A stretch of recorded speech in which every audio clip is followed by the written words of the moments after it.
Welcome to Copper Owl Coins.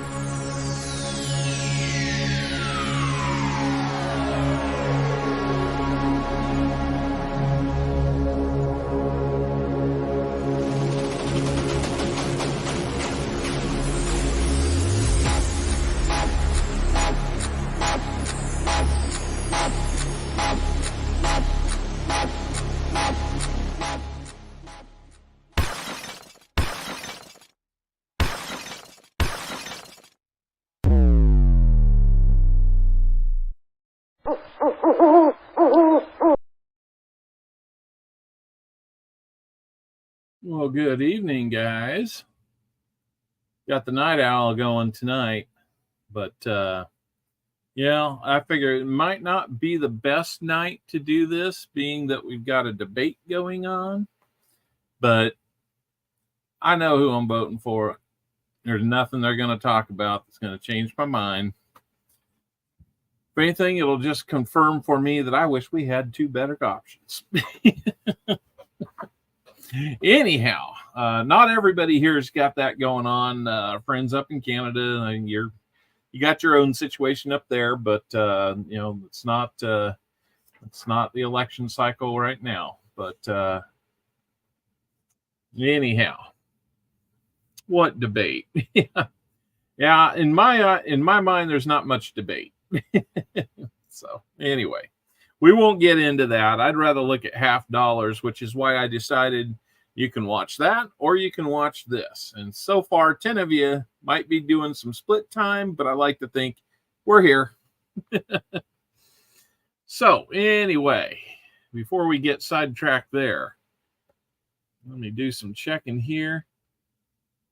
This is one of those kind of informal nights. It is a hunt, but it's coins we've already hunted. And we're going to be looking for things like the DDOs. As you can see, I've got the 74D up here. Looking at this one, this is one that I just kind of picked off that we've already looked at before. I might yawn a little bit. Sorry. I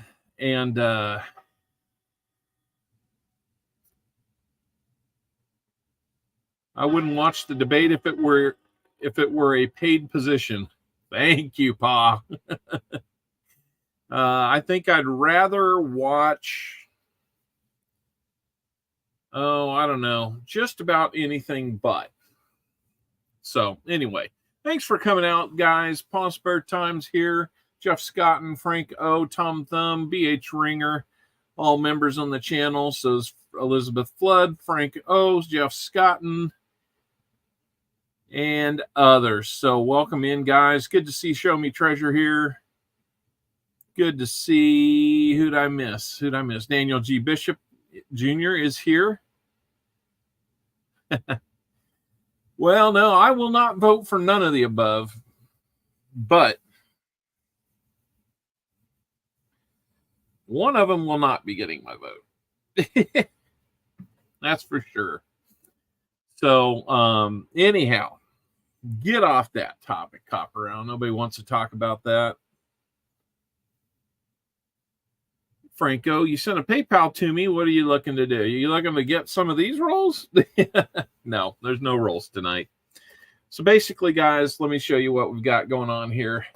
This is a stack of 1977 Denver $50 from the box that Cammie King bought last week. We're going to go through all those. Hey, Frank, thank you so much for doing that. I haven't even looked to see what you might have sent. But anything you send will be put to good use on this stream. That much I promise you. And let's see. I think I might have my sister sent a like on this. That's pretty cool. I'm getting a couple things coming in. Let me check and see what we did here, Frank. 10 rolls when they're available, please. Okay, Frank. Hey, no problem. We'll put you down for the first 10 on Sunday when we have so many to go through. That would be awesome. Played Yahtzee with my mom and won by 9 cents. Nice.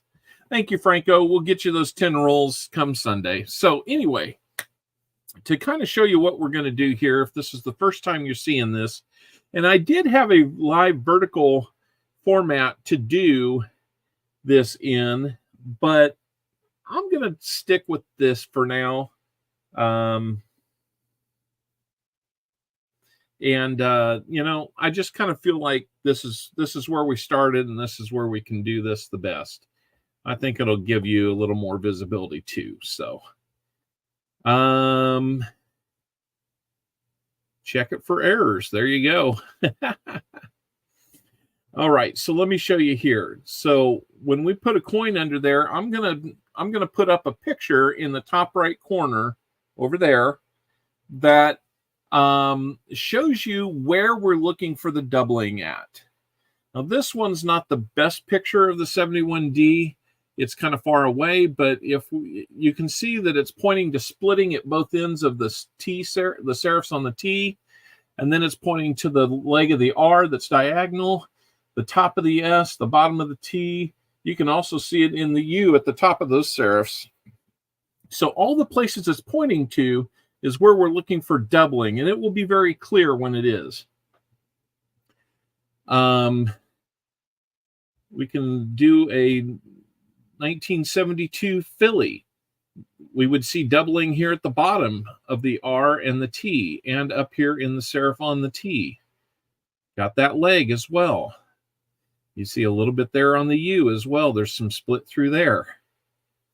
These pictures are pretty much taken off of like a PCGS website to be able to see all of this.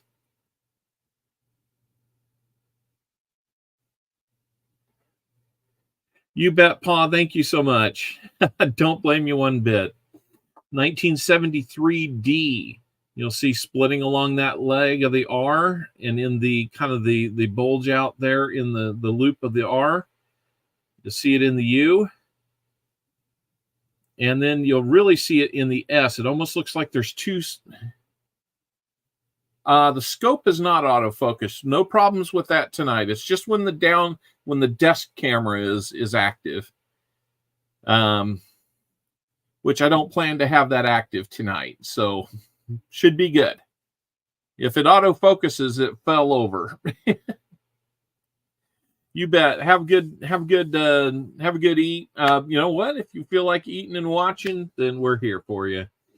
But the S in there, you can see it almost looks like instead of one S, there's two, and it's east to west like that. And that's actually a really good example of what to look for, because you don't see that scoop that falls off the edge of the S. That would be machine doubling. That's doubling. And I'd have to pull down my binder here, but I've got a $50 that shows real clearly what that machine doubling looks like. So kind of use it as a teaching tool now. So that's the 73D. We won't be looking at many 74s, but if we were looking at the 74 and looking for one, there you go. The most telltale feature on there is typically right about here where you would see a second serif on the 4. But then my attention turns to the R here and the T, and you can see in the picture the start of the U. It's very clearly going to be there. The S will look like it's kind of, instead of one S, it'll look like it's kind of north and south like that. And then we go over to the T in Liberty. So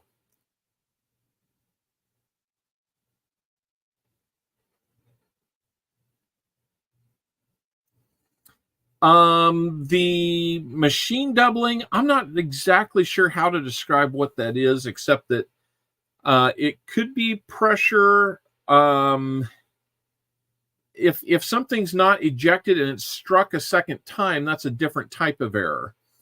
The doubling that you see in the example, that's actually on the die. So it's not like it's hitting it twice. It's a mistake that's on the die when it was made, that certain aspects of or details on that die got the doubling and transferred it to the blank planchet. That's why you see them at the same level like that. When you get machine doubling, you can get rotation doubling, you can hub doubling, machine doubling. There's all kinds of different doubling, but the kind that you really want to find is like what that example shows, and that's where that's why they call it a double. It's not a double die. It's not double dies. It's doubled die, which means the die itself has the doubling in it. So that's too low. I mean, they have the die on either side of the planchet when it's struck, so it's an error within the die itself. Sometimes it comes from polishing. Sometimes it comes from, I don't quite know how you would, when the die got made, maybe it got hit twice, something like that. So anyhow, there's books on that topic. A good one that I like here that I'm kind of reading through right now is called Mint Errors. Price Guide to Mint Errors, 7th edition. You can get that on Amazon. That's where I got mine. So anyway, 74, and then there's one more that we'll look at, and it's the 77 Denver. And I'll bring each one of these up every time that we look at a different year. So I'm going to leave the 77 up there because that's the year we're going to start off with. I sometimes work backwards. Good night, Jeff. Hey, Royals won tonight. Fantastic game. 5-0. I think a 3-hit shutout. Fantastic game by the Royals tonight. Closing that gap. Win number 80 on the season. Can you believe it? So anyway, let's get to this now, shall we? Like I said, these are for Cami King. I've got all of these broken down. We'll do one person at a time. So we're going to do Cami King. She had the whole box, so we're going to be here a little bit doing those. Then we had William E. with 10 rolls. Gregory Freeman had 20, and J.C. Lakes Pam had 20. So we'll go in that order tonight. So let's start looking at these. I will put them up and take a look fairly quick because I know what to look for, but I'll try not to make it so quick that you guys don't see what we're looking for. On this one, what I look for is that split in the R, the diagonal leg of the R, as a very clear sign, and then the S. Again, looks like it might be a little north and south split rather than the east and west. 77s have north-south. 73s have east-west. And there's other markers on the 73 for sure that would be able to show you that there is doubling. Most of them do have some type of secondary marker. So if we find a 73 that we suspect is dyed, double dyed, then we will take a look at those to confirm. So off we go. I like this because I can put it right underneath the example and take a look. 49ers. Hey, 49ers had a really good game last night. I like the fact that they gave up score at the end of the game, which helped give me a win in my fantasy league because my opponent had the 49ers defense. And they won the game pretty handily. Man, you wouldn't have known that they were missing Christian McCaffrey last night, right? Now, that one's just dirty enough to where if it was doubled, it would be really hard to tell. And we could clean it up, but we're not going to spend the time on that. It doesn't look like it was. Only if we really suspected it and felt like the investment of time would be there. Now, you might ask yourself, well, Copper Owl, doesn't the U here look like it's doubled kind of east to west, like that? Well, it does, but as you see, it needs to look like the example. That's how you know the real ones from the ones that have something else going on. So it's just like anything else. When you're trying to root out the real deal from the fake, you have to have an established standard, which is what the pictures are, and that's what we compare to. There's other minor doubling that you can find, and a place like Variety Vista would have all kinds of that type of information rounded up. There's other people that have put together lists that they use. And, you know, until I started using these as my guides while I'm doing this, I spent a lot of time second guessing things, and this really helped me out. And I'm thinking that if I ever make a $50 hunt mat, kind of like what I have for the pennies, or the cents, I should say, I'll probably find a way to work these pictures into that so that it's very clear what the recognized doubling looks like on these coins. So I'll be honest with you guys, I'm fighting a little bit of a headache tonight. Feels like one of those sinus things that's sitting right over my left eye. If I have to pause to kind of try to clear the sinuses a little bit, then you've been warned. So yeah, I'm glad to have 11 of you here tonight. Cassie Hall was here earlier. I don't know if she stuck around or not. Like Sesame Street, which one of these things is not like the other? Yeah. That gives me an idea for a new lurk. Oh, I'll tell you what, I'm going to debut another lurk tonight. You know, for those that are here and see it, we'll get your we'll take your temperature with it. Let me go get that loaded up for us.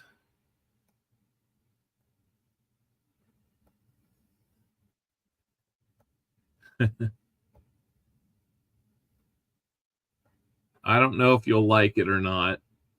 It was just kind of one of my crazy ideas.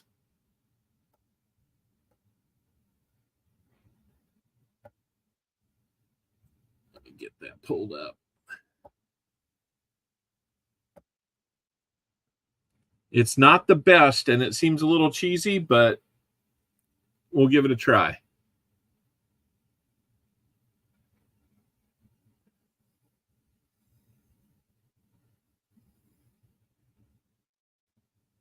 All right.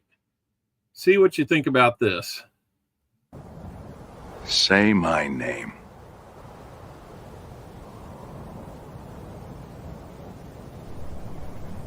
Brow. You're doggone right.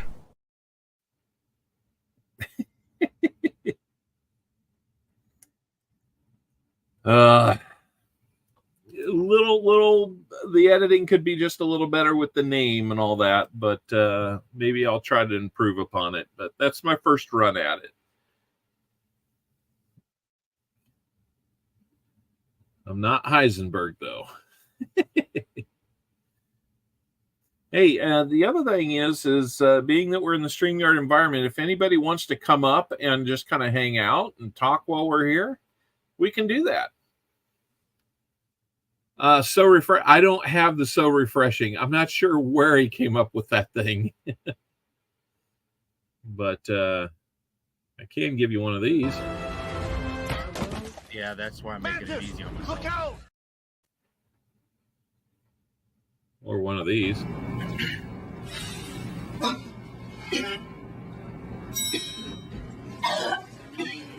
Sorry about that, guys.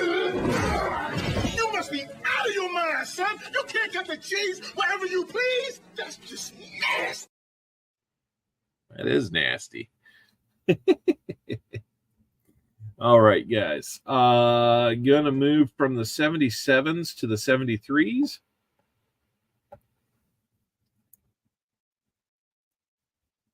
And there will be a lot. I've got 2 full rolls of 73s, basically. When we get to the 71Ds, there's 6 rolls plus a few. So we're going to be on the 71s for a while. We'll go pretty quick through those if we can. Of course, last week when I did this behind the scenes and didn't broadcast it, we found 6. One of them was a 77D, and I think 5 of them were 71Ds. It was just craziness. I never find 6 of them between 2 boxes like that. But, man, there just wasn't a lot of 74s that time. We do look at those live during the regular streams. I think you'll see with how much time it takes to do this that there's a reason why we don't go through these on the regular stream. First of all, they're not organized, so I'm having to do them, just off the top of my head, whatever ones these are, as they come out of the roll. And so that would slow things down quite a bit. I don't know. What'd you guys think about the Say My Name one? It's a little cheesy. I get it. The voiceover sounds like it's really badly done. But, I think that also gives it a little bit of its appeal, too. Not seeing that east-west on the S. If we see that, we'll look at the other letters to confirm. And then on the 73s, if you look at the L, the I, and the B on the left side, right around that side right there, you would see a little bit extra metal to the side of it. And you would see that on all 3 of those letters. That's one of the signs you look for on the 73s. And, some people actually, that's all they look at on the 73s. I want to look at this because this is what the doubling actually, this is why you would get something graded if it was in really nice shape. If we have a second, I would +1 on the Say My Name.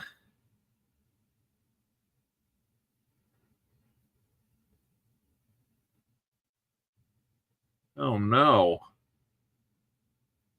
See, this one is just so beat up. It might have been at one time, but it doesn't look like it's got those sides. So. And if I could get away with doing that 70s show theme, I would. I used to have an overlay that had all kinds of tie-dye on it.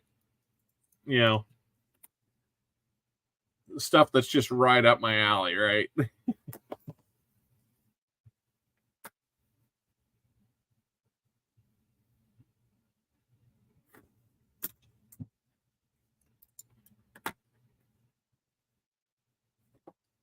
So what I'm looking at here, you can see in the top right. Hey, Coin Silver, good to see you. I'm hoping that I think the debate must be over, so I'm kind of hoping maybe if somebody wants to kind of catch up, they can. If anybody shows up that wants to come on up, let me know. I will send you, here.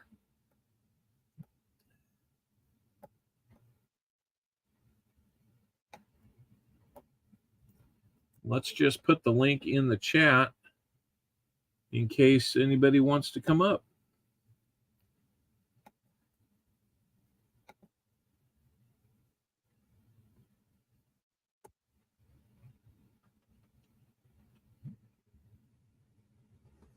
There we go. If anybody wants, clown show's close to over. Boy, we can only be that lucky.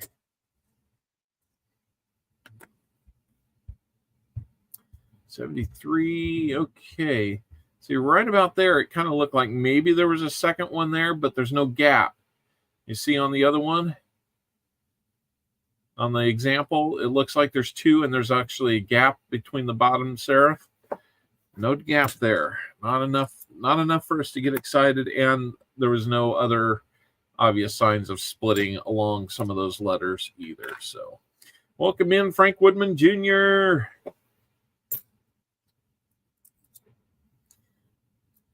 We need to get some people to donate some membership so you can be a member, Frank. Or if you're not a member, but you want to be, and this goes out to everybody, our memberships start at $1.99 per month. If you're a Barn Owl member for 6 months, we'll get you a exclusive members only sticker, channel sticker that we created.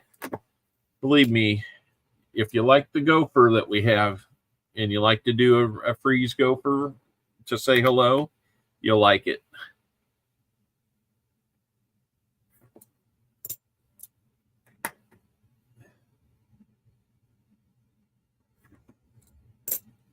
Okay, coming down to the last of the 73s for Cami.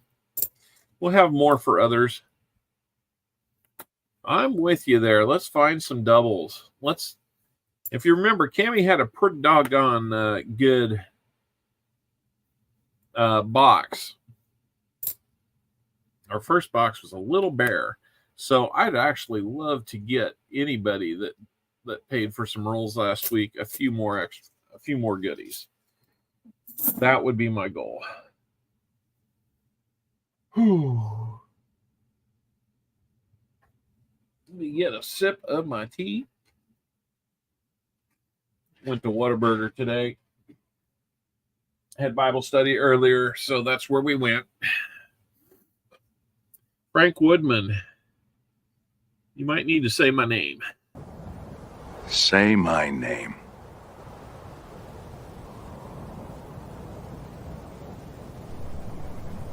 Corral. You're Doggone. right. See, I think the second splice was better than the first.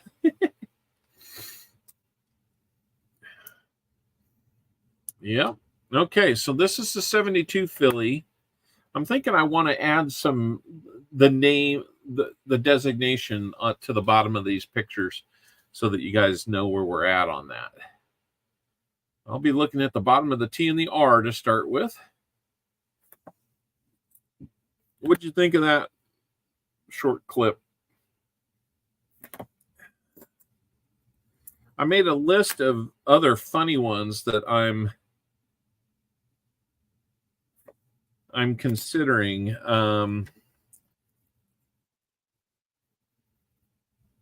From Beverly Hills Cop, I'm thinking about the anti-banana disguise, not falling for a banana in the tailpipe. For some reason, those are the ones that don't have music and are the funniest ones without swearing in them.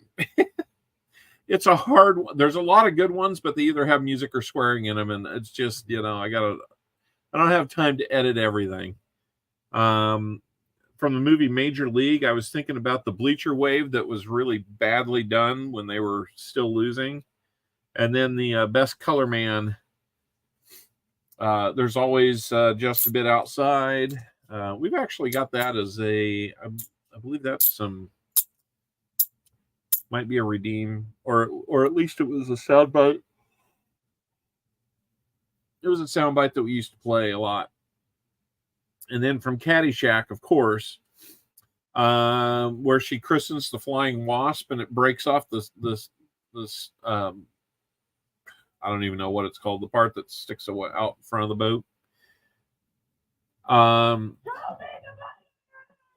will. Hold on. Here we go.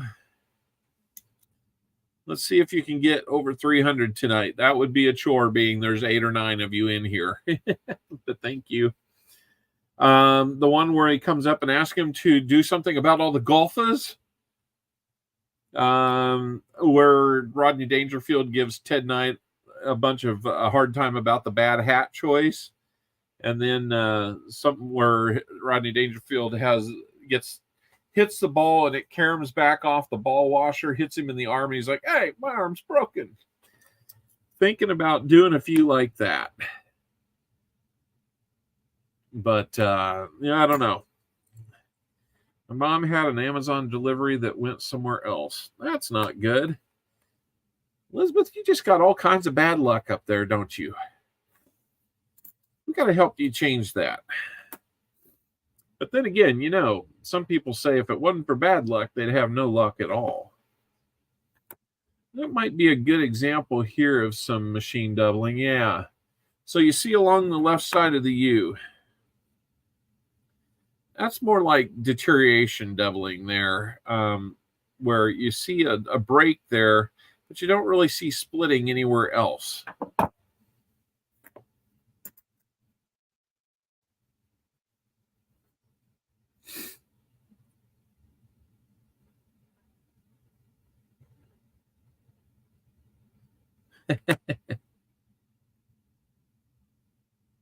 Here you see kind of the same thing. A little bit of a nick there at the tail end of the S that makes it look a little bit doubled, but that's not really what we're looking for on this one. We're looking at the bottom of the T and the R. If we're looking at a 72 Philly and see doubling other than this, then we've either got a new discovery, and it'd be extremely rare because these are very well picked over, or something else that would need to be explained. There's all kinds of errors. There's lamination errors. There's light planchet errors. There's all kinds of things that could be an error or a variety. Now, a variety comes from the hub or the die. An error, as I was explained, is usually post mint. But, you know, mint errors, there's such thing as mint errors too. So I'd have to look up the specific definition, the difference between an error and a variety. But a lot of times the two words are mistakenly used synonymously. There is a difference.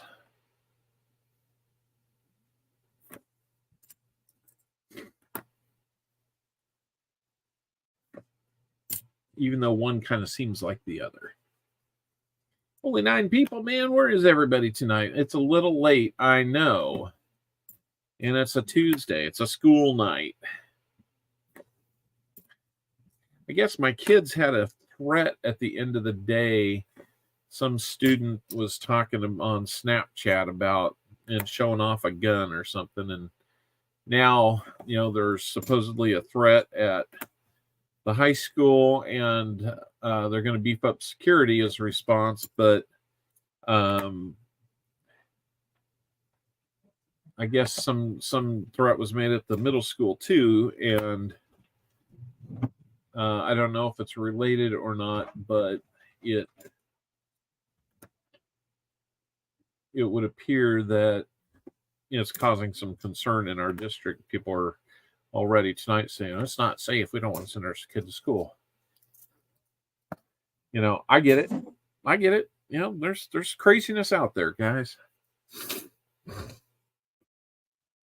we don't need to talk about the reasons why, but there is craziness out there, and we just need to know how to deal with it.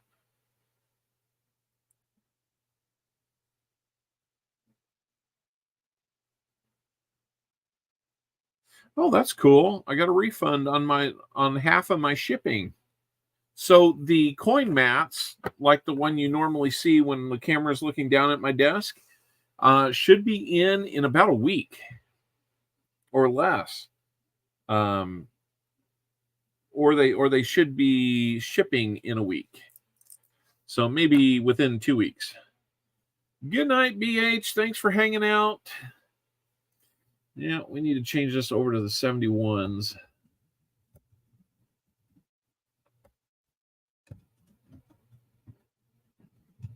There we go. All right. Now, so I'll show you again, point to it. Good night, BH. I look at this serif here and this serif here, and if it looks like there's one above the other, like there's 2 sets of them, that's the first clue. The S will look a little bit elongated or thicker this way. There will typically be a split right along this T. This leg of the R will be doubled a little bit through the kind of the bulge or the hump here, and then this T will have it as well. Then you swing it around here to the T in Liberty, kind of like the picture shows, and you want to look for splitting at this serif, and it almost looks like double splitting or triple splitting at this serif. And if you're lucky and it's not too worn, you'll see kind of a line across the top there. That's the telltale signs on the 71D. And they made a lot of 71Ds. We get through this, we'll be in the home stretch, because then we'll be down to the no FGs on the 72D. And basically, you're looking for something that isn't there. rather than something that is. That can be problematic too, because sometimes you see a little bit. Well, a little bit still counts in this case. Ron Pierce, how we doing? Good to see you here. Thank you so much for being here.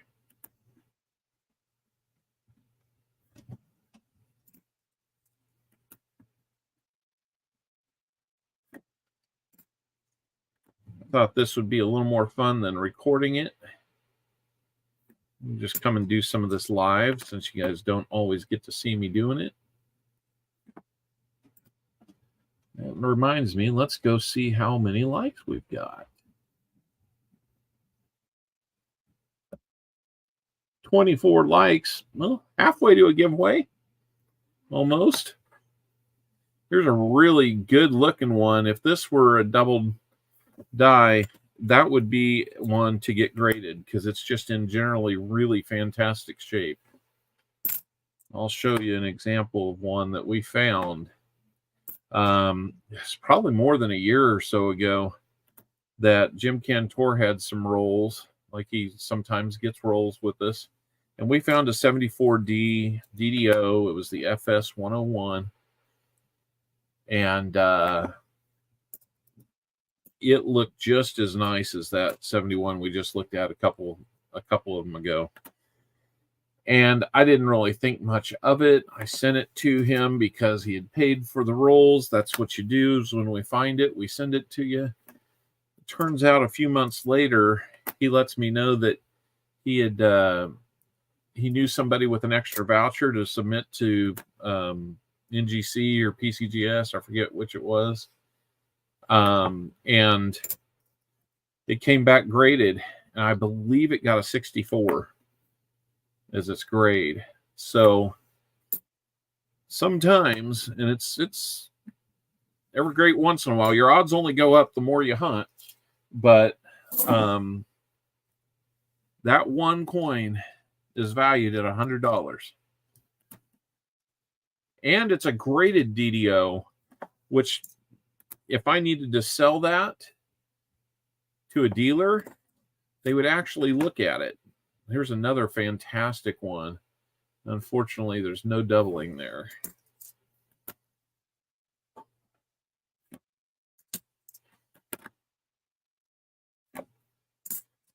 If anybody wants to come up and say hello or just kind of hang out, talk with me while we're doing this, you're more than welcome to.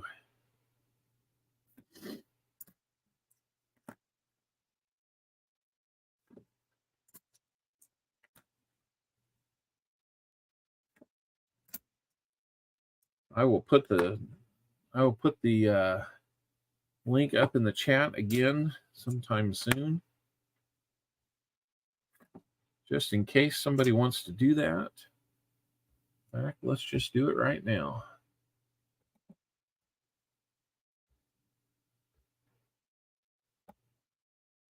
Anybody wants to come up? There you go. Ron Pierce. That hurt. I bet it did, Abe.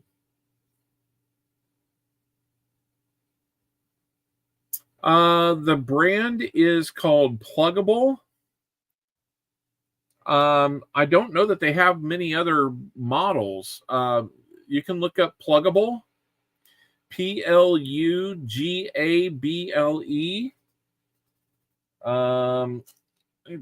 I put the glasses on here to see if there's some other. I really ought to put links up for this kind of stuff. There's Doug Harding with the gopher. I'm on you this time. Not near me computer. All righty. That's just fine. Philadelphia Mint makes lots of mistakes. Yes, they do. Yes, they do. Of the billions and billions of coins made every year, Surprisingly few of them have any type of defect, error, or produce a variety like that. So Philadelphia is not known for their quality control. But what's funny is that only one of these in the 70s, the 72 Philly, has the error. The ones we're looking for are on the Denvers. So in the 70s, apparently the Denver Mint, especially with half dollars, had more problems. Go figure. Even the no FG that we're looking for on the 72 is on the Denver one, but on the 82, you want to look at the Philly one for the no FG. Go figure. All right, we're through 2 of the 6 rolls of 71Ds. So far, we're not seeing anything that screams DDO on these. So it might not be in the cards. There's plenty of times we do not find anything, but we enjoy some time hunting.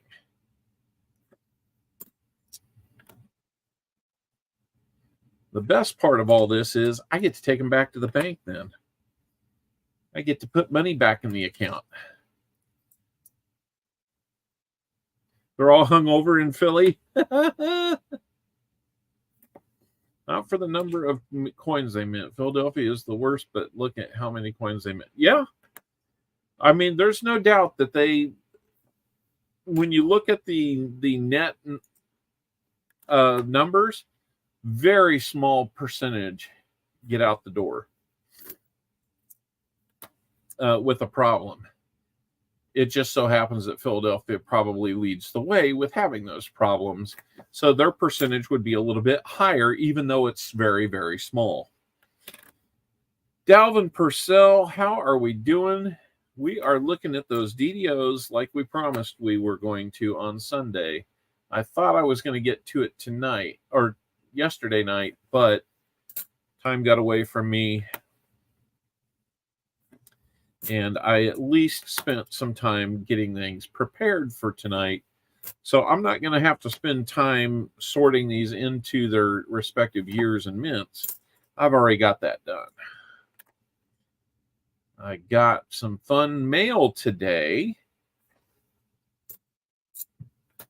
from Walker Magnet. I got, he was going to send me a 2024 $50 from Philly. It looks beautiful.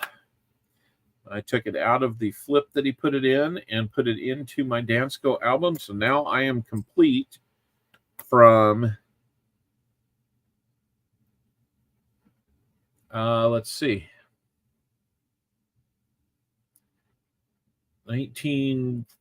oh gosh, I'd even have to look in the walkers. I'm complete on all the Kennedys and Benjis. And let's see. Oh, I love it when I have too much stuff on the shelf and it comes crashing down. It's my own darn fault. Luckily, it didn't disrupt my order of anything. Let's see here in the Walker album. We're good back through 1947. I'm missing a 46S. But then I go back to 1940. I'm complete through there. Missing a 39S.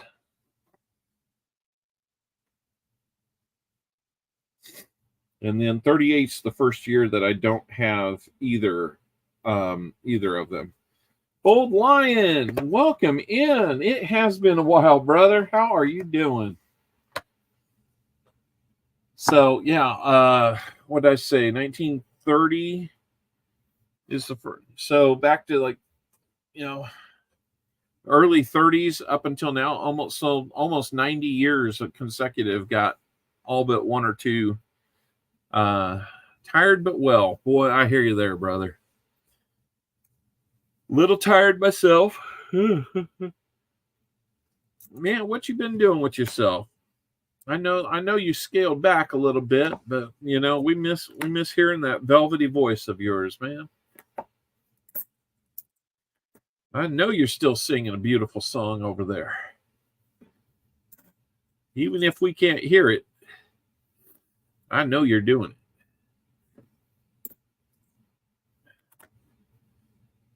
Well, Lion, if you want to come up, I'll put the link out there. You can come up and talk with me for a bit. If that's what you'd like to do. If you're on your phone, that's fine. Just working. Oh, thank you. Yeah. Well, if you're busy working, then we won't put you on the spot. But you just let me know if that's a yes you'd want. Yes you can, or no you can't.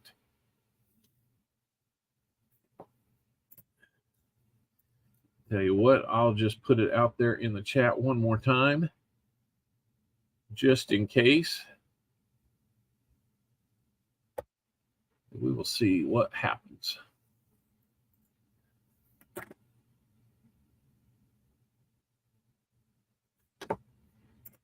I don't even have my wireless mouse connected tonight, so I'm running off the touchpad on the computer.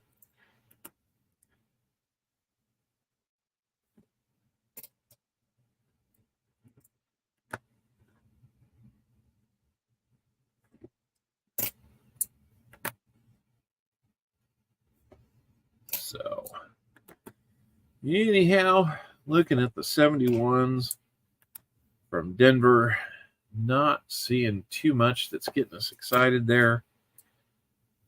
What are we going to do about that? Looks like we're pretty steady at about 9 or 10 people. We get a couple more, and then they go away, and we fall a little further down, and then they come back. Yeah, it's all right, guys. It's all right. It's going to be good. Danielle Barnes, how are you? Good to see you, too. All right, 5th stack out of 6 is where we're at now. We're getting real close to winding these up. That's good to hear, Danielle. I'm doing all right. Got a little bit of a stuffy nose, kind of associated with some sinus pressure right over that eye, but you know, nothing I can't handle for a little live stream. It might make me sound just a little bit nasally. I don't know. But hey, Bo Lion, I know you know what lurks are on Coin and Around, but how about this? Phil Connors? Phil Connors, I thought that was you. Hi, how you doing? Thanks for watching. Hey. Now, don't you tell me you don't remember me, because I sure as heck fire remember you. Not a chance.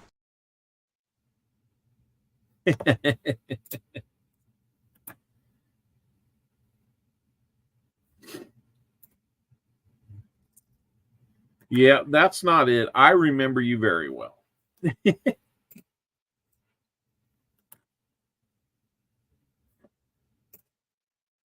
We are not strangers. It's good to see 11 of you up here, just kind of hanging out late night, doing some DDO hunting with me. It's not quite the same as a Sunday night, but, you know, that's all right. Yes.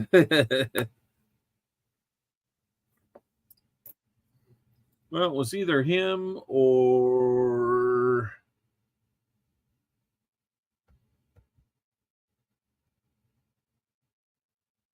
Where'd he go? There we go. I'm Mary Poppins, y'all. Mary Poppins, y'all. See, I would make a longer clip of that one. There's actually some really funny parts that come before that, but keeping it that long, I wouldn't be able to get away with the music that's attached to it. So let's bring Bold Lion up. I see him hiding in the basement. Look out, guys. Bold Lion incoming. Hey, man. There he is. How we doing, man? Man, I'm blessed. God's with me, and that's what matters. So there you go. There's the screen I was looking for. So What's funny is I've got you over there, and I Yeah. feel like I'm not talking to you if I'm looking here, but then I'm looking at everybody else. So Yeah, I understand. a little weird. Well, you haven't So heard my voice. You haven't heard my voice in a while, so I know you got a lot to do and everything. But do you think I have your permission to at least sing one song? oh man, we'd love to hear a song. Has anyone in chat who has not heard me who has? Please let me know. I really would like to know and meet new people. So if you're in chat, please let me know who has heard me who hasn't. I would love to know, guys. I'm guessing Probably maybe most Doug don't. Harding, but Dalvin's new to me. I don't Okay. know if Elizabeth has. Franco's newer to me. Frank Woodman. I don't know if Frank's heard you or not. He's been around for a while, but Okay. all right. I'd say you got about a 50-50 crowd there at worst. Okay. Cool. Well, I hope y'all enjoy this. I'm a freestyle singer, so I love singing. It's my passion. Other than thank God to this treasure community, melee detecting, magnet fishing, coin collecting, all those, the treasure community. Without them, I would not be out here doing other things as well and loving the hobby. But always been my passion that's been through my life has helped me through all my situations is singing. Even when I didn't feel like singing, just something God's blessed I guess I don't know if it's a gift, a calling. I don't know. It's just something that I'm passionate about. I love it. So anyway, guys, I'm free. And then as you can see, I said I'm freestyle. So I would say about 98% of my music I sing is freestyle. I don't have backup music, so I know that's why he's allowing me to, so you don't have to worry about copyright stuff. um, and just made up in a moment. So I hope you guys enjoy this, and so anyway, hope you guys get to enjoy my voice. So Yep. I'll tell you one thing before you get started. go ahead, You're man. wondering if it was a gift. Trust me, as somebody who does not have that gift, it's a gift. Well, thank you, brother. That's pretty sweet of you. Daniel Barnes, hi, young lady. Daniel Barnes, my best friend of 10 years, guys. The To my knowledge, I have a few female friends on YouTube and in life, but generally, she is the number one female friend who's kept that relationship strong. He's always loved me, made sacrifices, all the good stuff that you're supposed to have. She's very loyal, and Al knows that. She's a very loyal person. She loves people, loves others above herself. So just to let y'all know, Daniel Barnes is awesome. If you want to love on her, show support, please do so. So anyway, Sound good. all right. Whenever you're ready, bro, you let me know when you're ready. I'm just going to keep throwing coins under the scope Okay. while you do your thing, man.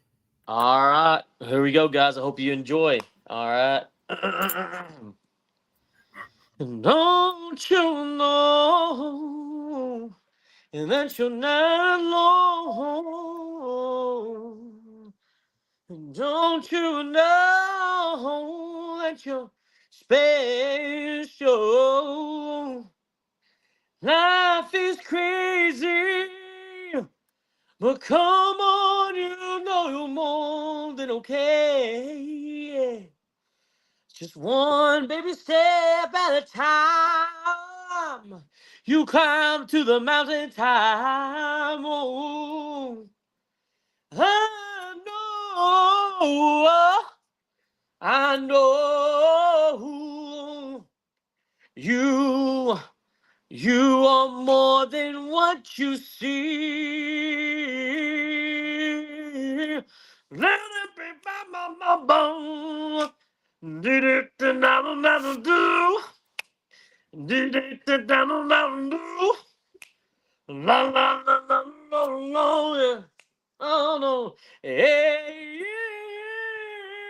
Oh.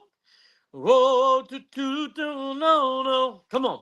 And do, now, do, coming, now, my pop bomb, a tummin, bomb, bomb, a tummin,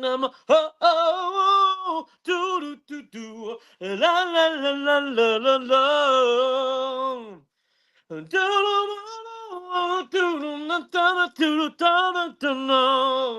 Yeah. Yeah. Hey,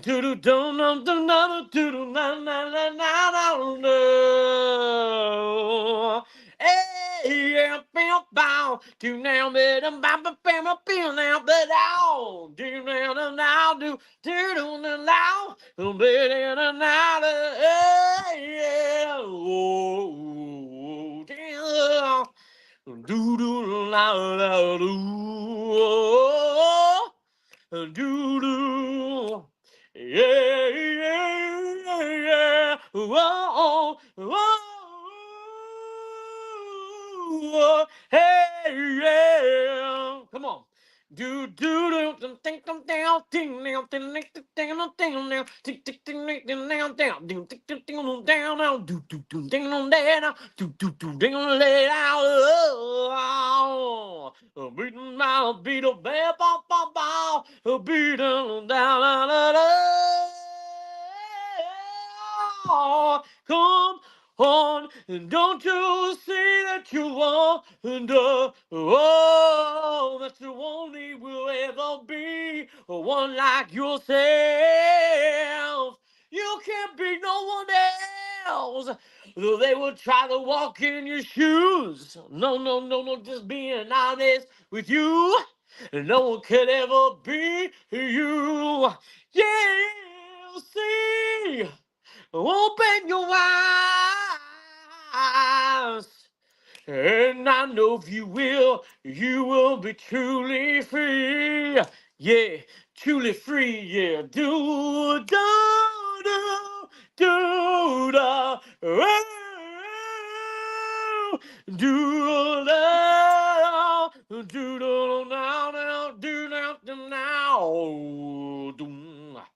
Do la la la la la do la la la la la do la la la la la do now. Oh, do me banana do my la la la la do hey oh no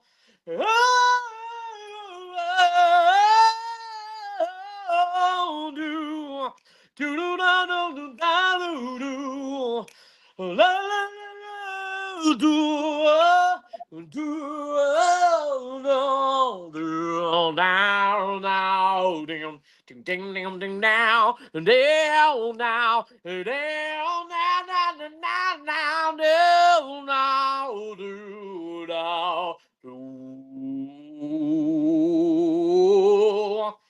boom dum boom boom dum boom boom dum boom boom boom boom boom boom boom boom boom dum now boom dum now boom boom boom dum now boom boom doom dum now and they'll never daddy now now now just keep on living on. Don't you know you are inside? You got to let your light shine.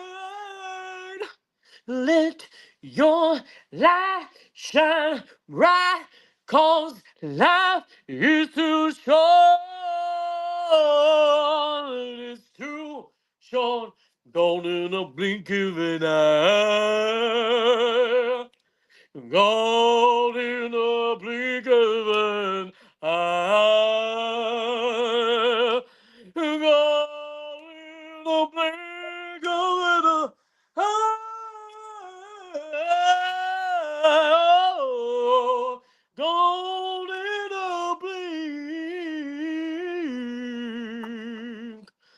of an Whew. That all you got? All right, man. Thank you for that. That definitely added some soul to this otherwise Thank you, Dalvin. monotone delivery of mine. Let's see if I got something for you here on the lurks. Thank you, Namaste. That means a lot. Thank you. Thank you, Elizabeth. Yeah. Yeah, that's why I'm making it easy on myself. Look out! You can't sing and I can't. I'm being serious. I want honesty, okay? If it hurts, it hurts. I'm old enough to take critics. I just want honesty. But I'll honestly understand that that's all from, like you said, inside. That was in the moment. That was all made up. That's not, I didn't pre-plan this. I didn't practice. I didn't rehearse. I mean, I've been told that I could go to America's Got Talent. Cool. If God opens the door for me to do that, great. But what I don't want to do is, because you're on the stage, a TV show, you have to please. You know what I mean? I don't want to please. It doesn't mean I don't want to make people happy. It's not that, please. I want to change the world with my voice and messages. But yeah, I no. I'm old enough to realize I'm not supposed to be like everybody else. Okay? So I don't want to go on a stage and have to change my, you know, uh yeah. I just don't want to I will listen to critics. I'll listen to what they're saying, the judges say, but I don't want to shut down my faith. Okay, uh, just to please them. Okay, so, um, yeah, I'm just blonde, bold as a lion, blonde honest. So There you go. There you go. anyway, Man, hey, speaking of being on stage, I can't remember if the last time we talked, if I had told you that back in December, I had gotten my wife tickets to see Casting Crowns. I think it might be like our 20th oh, time or that's 19th time awesome. or something. And this time we had to leave town to go see them. We actually flew out to Nashville and got to see them perform at the Ryman Auditorium. Oh, that's cool. I don't know if anybody knows the Ryman, but that's the original home of the Grand Ole Opry there in Nashville. That's And awesome. I didn't realize it.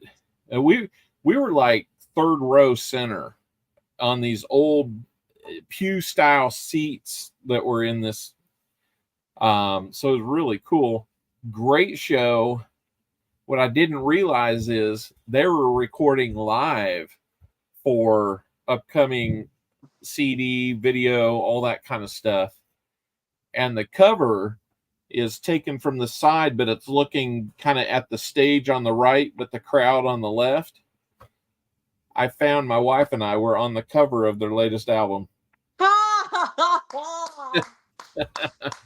I spotted Man, I us tell you, at that's the end awesome. of a video. Dude, So, that's how the Lord does it, doesn't he? The Lord loves to yeah, bless man, you. Man. I tell you, I that uh seats were a little expensive, but man, we're getting the money's worth now. dude, like God does that, man. I mean, he'll do the big things and he'll do the little things, I mean, I know it may sound silly to a lot of folk, especially those on here that do not have a faith of some sort, or a faith that's way out there. I remember a couple days ago, sorry. It was a week ago actually. Okay, there we go. Get my dates right here. um so I would just whisper and I said, Lord, I would like to have some fruit. You know, I don't got the money to buy fruit right. I don't have money to buy groceries or fruit right now, and I would like some fruit. Well, I got a phone call from my neighbor the very next day saying, "Oh, I was at a job and got some oranges and some juice. Would you like some?" It was a very There you little go. bit number, but I was like, I told him, I said, you don't know this, but I asked the Lord if I could have some fruit. And he's like, really? I said, yes, no joke. I said, ain't that interesting? And then a There few you days are. later, I was at my best friend's house and got more fruit. So I was like, it was just they didn't know. So I was like, Lord, you are so good. Because he created us, right? He knows the insides out. He knows what we're thinking, what we're gonna ask, say before we even ask it, right? He knows us. So that proves that he's intimate in everything. Even the bad. I'm one of those guys, I don't believe that God wants bad things to happen to us. He's not one of those guys that's like, okay, I want you to go through this bad thing. You have to understand, if you really read the Bible, understand that it's not God's will for bad things to happen to us. It's the world we live in after the fall of Adam, and because people do not have allowed him to be their first place, some things happen sometimes. But it Sometimes also he gives says you what you want. well, that too. If you make not good decisions, that's true. But also, I know that he said he pours the rain upon the wicked and the unrighteous and the righteous. So he loves all of us. He blesses all of us, and it says it's through his goodness that leads men to repentance. It's not through the hatred out there. It's not through the judgment out there. It's through his love, grace, and mercy in our lives. I know for a fact for me that I would never met Copper Out Coins, any of you people, if it wasn't for God's grace, because there's things that I did, my way back when I was stupid young. I was a real fool, and I honestly came close to losing everything, like I should have. But God, in His grace and mercy, showed me that even though you deserve this, and I knew I did, He showed me the opposite, and it's amazing. Yep, Okay, it's amazing. So, um, absolutely. I love how God, though He will judge us for fruit when it's time for us to go up there, and He'll judge righteously. Yet at the same time, it's amazing how He says, "I remember your sins no more." From east is from the west, and He Yep. tells us to forget the past. He said, "Run the race, run forward, don't look back, run ahead." Forget yesterday, forget what happened. In the sense of negativity and your sins or your failures or your complaints. He said, "Leave that behind. Leave what someone said yesterday." And run with me. I'm the one who loves you. No one in this world loves you and knows you like I do. So Yeah. that's why I know him. That's why I believe What, in Jesus, because he's what can I authentic. say? Yeah, for real, man. Copper Owl Coins is amazing. It was through Copper Owl Coins that I got some of my first silver coins. You know, Yeah. a little bit of collection. So, I honestly thought I was like, oh, I'm just doing this little, YouTube thing, right? I wasn't looking for anything, dude, in a sense, like, gifts. Oh, I hear you. Man, I've gotten coins from you. I've gotten a lady who sent me, I think I'm only missing 3 or 4 wheat pennies, but she sent me one of every year to me, the best she could. Oh, wow. I was like, "Are you like, especially the old ones?" Like I told her that my grandfather served in World War I, and my great grandfather served. My great grandfather served in World War I, and my grandfather served right at the end of World War II. So I want that kind of stuff. So she got the dates from the World War I, all where it first started, all the way up to the last. And so I was like, that was really like, and she had it noted, how many men were minted and everything. And Uh-huh. I was like, you don't even know me, lady. And she's like, I don't care. So she just sent me a whole bag full of them. And I was, each one with its old cover and dated and minted. And, Yeah. it was a really cool. You go from there, then you got the melody detecting community, you got the man fishing community. Man fishing community, they have somebody sent me my first magnet fishing kit from them. I'm like, wow. I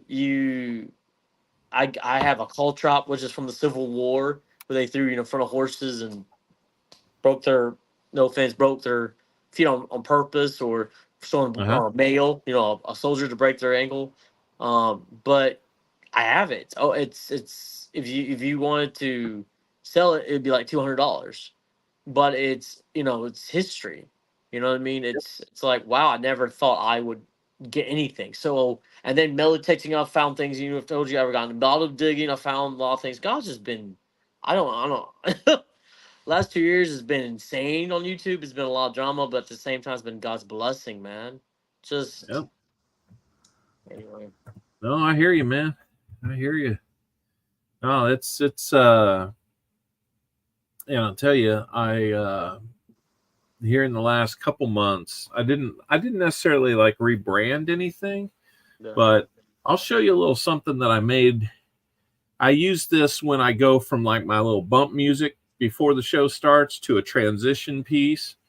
And I kind of along the lines of this is something that my alma mater in college kind of adopted, the whole sense of family and all that. And to kind of give a nod out to the people that in this community that really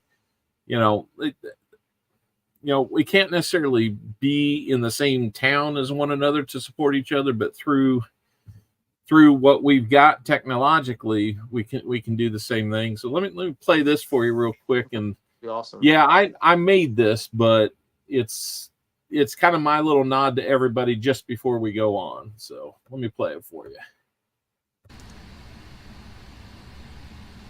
Welcome to Copper Owl Coins.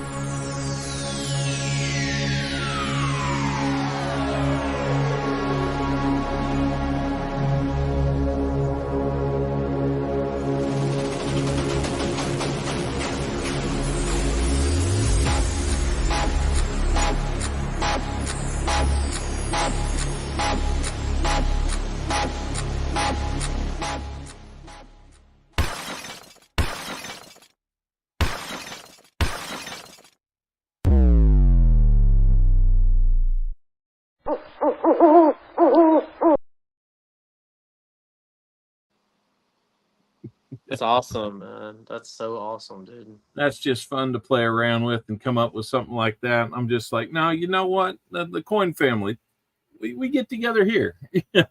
No, that's awesome. I'm so happy, man. So yeah, it took about a day and a night and another day to figure all that out. Daniel Barnes, I don't know if you know, but she's an edit. That's why her second channel is called Editing Queen. She is lit. She has been taking photography and a technical class for years now. She said she's always been a nerd, but she, especially when she was in high school, she loved editing video and taking photos. So ever since then, she loves it. And so my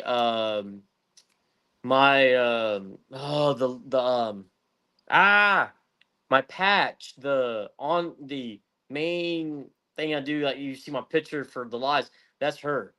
She took a photo, Okay. put all that set up. If you ever got to, when I was doing a GoFundMe when Chica really was really sick and not doing well, she put a video of little cuts of different shorts, videos that I'd done for Chica, and put all together to show, like, when I could GoFund, that's what people click on it, the GoFund, and it would do that video. It was amazingly perfect. I mean, I Yeah. cannot tell you, she is phenomenal and how she does the shorts and little videos, her editing skills. I can't explain it. I just love it. I love her where she's so gifted in that area. So Yeah, I can tell, man. Hey, I was going to ask you, how is that little critter? well, it's been it's been a long time. So I need to You give you have an been. update. So guys, if you believe, well, thank you, Frank. That means a lot, man. Thank you so much for your kindness, Frank, especially your generation. But anyway, she's doing very well. She she was in such a bad state. So she got some kind of skin bacteria infection or something where all the bottom, basically her whole body from the belt, like start from the bottom of her belly and start spreading around the whole body to where she turned pink and Okay. started losing hair. And it was bad. She couldn't stop scratching, cutting herself, biting herself. It was just, I mean, she couldn't walk, couldn't move. It just got bad. And it was cost. It would cost. So I did a GoFundMe to help, and we got a little bit over $400. So able to finally get her to a vet, pay for the IV and all that, and then within a couple weeks she just turned for the best. Oh, great, cool. 2 months, went from nothing to jumping around and playing and all that great, barking loud and all that, and then I don't know if it was just the shot was changed. I don't know. It was weird how the prices of the shots and antibiotics went up $10, and then she declined again. This time worse than before. I mean, completely down. Where I hate to say, her original owner twice really felt in his heart that he was going to let her go. Yeah. So, I mean, it was that, like, calling me, crying, screaming on the phone, saying, I've got to let her go. But thank God he didn't, right? Thank God he didn't. But twice he came to that spot, he couldn't deal with it. She was a well-trained dog that she could hold her, her stuff for hours and hours and not go to the bathroom inside. Now it was a mess. It was just for him. He could not. Yeah. I couldn't deal with it. I couldn't even touch her. like she would get on her under her belly in pain, look at me like she wants to scratch it. She starts yelping and screaming. It's just I just couldn't. I couldn't. It's hard to So watch, yeah. little critters that some people are just like, well, it's just a dog. No, they become a part of you, and it's hard to watch them suffer like that. Well, Frank, I wish I could. I don't know if I can on I actually got blessed with a new phone. But I still don't think on this one I can still post a link. I don't know how to do it on this new phone. So sorry. If well, I don't know. But we've been praying and been speaking over her, and about a month ago, she started to come. She's back, so it doesn't mean she's completely back, but Yeah, it's a place where we can. She barks and jumps on me back. She's back to herself again, almost completely. So, thank God.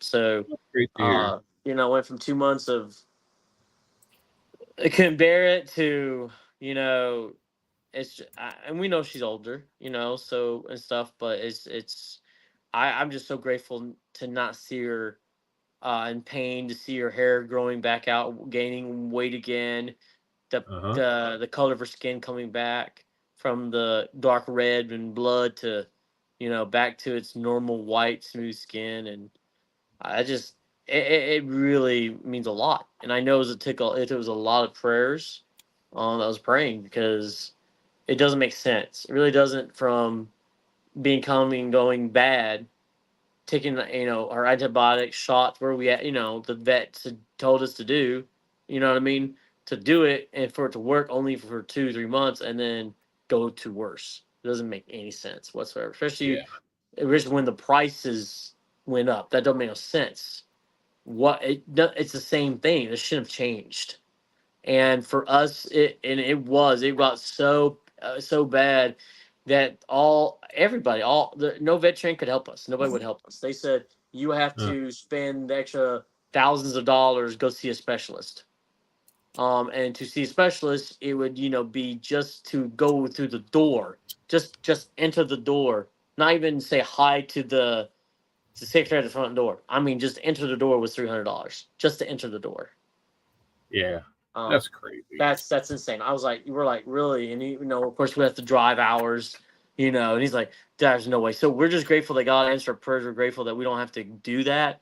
I mean, we still spending, he's still spending a lot of money, to go to the vet, but at least it's something. And he's also found a more, how I'll explain this. The food for her is more natural. It's not what most people buy from. Yeah, He's found something better for her, and I just appreciate that. So yeah. No, I knew when you kind of put the GoFundMe out there, I knew that it was bad. I knew that things were bad. Bro, I cannot explain.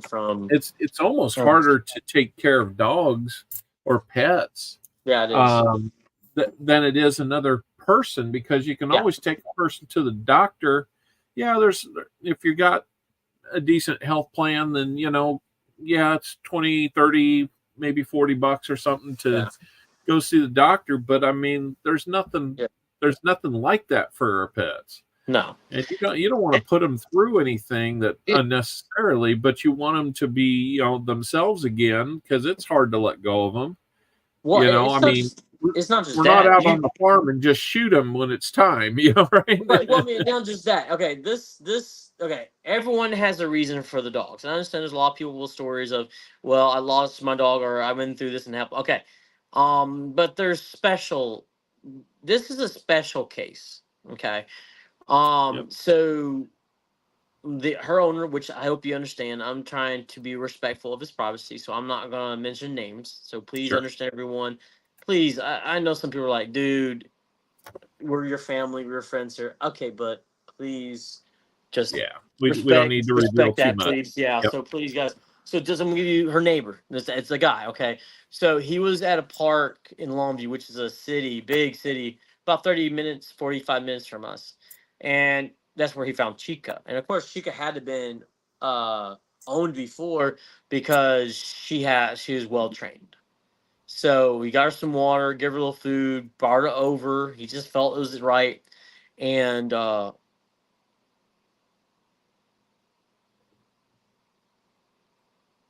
right, and that's true, Frank. No, you're right. But Yeah. this is no. So, but this is crazy. So a year after he found Chica, the owner got cancer. Oh So, man. so he dealt with that for 4 years, and he survived. He has none of that left, but she was there for him. And then, he's in his 50s now. He wants to get married and have kids. So Uh-huh. he's hoping he understands how their lives are not like ours, but that's what he's hoping, that she will at least be there until his first child. That's what he's hoping for. So see, it's not just, oh, I want you to live life with me till I die. No, it's actually, no, I want you to be there for my wife. I want you to be with my kids. It's a bigger picture for this guy, okay? Yep. And so it's she's more than just a family member. God used her, I think, in the perfect timing. So, oh, hi Sarah, hi Miss Owlet, hello. Hello, Miss Owlet, Miss Beautiful Owlet. She's funny here to Senor Owlet. Si, senorita. Si, si, hoo. I don't know. I'm gonna have to figure that one out, I guess. True that. Yeah, yeah. Well, if she's downstairs and you're upstairs, then I'll take care of it. So, but she hasn't done that in a while. Our youngest fell asleep on the couch. Yeah, I kind of figured. Yeah, what she said. Now she went to the Tulsa Coin Show with me. Huh? The youngest child, which was pretty interesting. I bet so. I know she's got a lot of energy, so I could guess. So. Yeah, she is dead to the world when she sleeps. Well, hey, Sarah, that's a good thing. You know, she ain't one of those to, you know what I mean. Let's be respectful about that, Sarah. If you, as soon as you fall asleep, at least you and your husband can go, hey, you know what I mean. No offense, because Yeah. at least your youngest now can go, and then she's up, right? She's not one of those going, mommy, can I have a glass of water? Can I have a glass of milk? Mommy, I'm hungry. Can I have a cookie? You know what I mean? That was a couple years ago. Yeah, exactly. That was years ago. But I'm just saying, Miss Sarah, come on. I get how frustrated that can be for you, man. But come on now. At least you can just say she's asleep. Now me and my honey bun can just come here, baby. When you're done, just come. You know what I mean? So. Hey, I was gonna say not to break up the conversation, but I've been throwing more coins under here, doing what we were on here to do originally, and we've got, I think, maybe only the second or third time I found one of these. And this is a 1972 Philly, and if you look at the example, it's a lot more crisp up there in the top right corner. It's a lot more crisp than this one because this one's got a lot more wear. But you can see a couple things here that look familiar. You see that little notch there that causes that R to look like it's got maybe that second leg to it. Mm-hmm. If you look down here at the T, you see that little notch there, that little line that looks like it's the bottom side of that top serif where where there's one above the other. And then this U, you can see this one even more clear, a second serif right there, and it looks a lot like what's in the picture.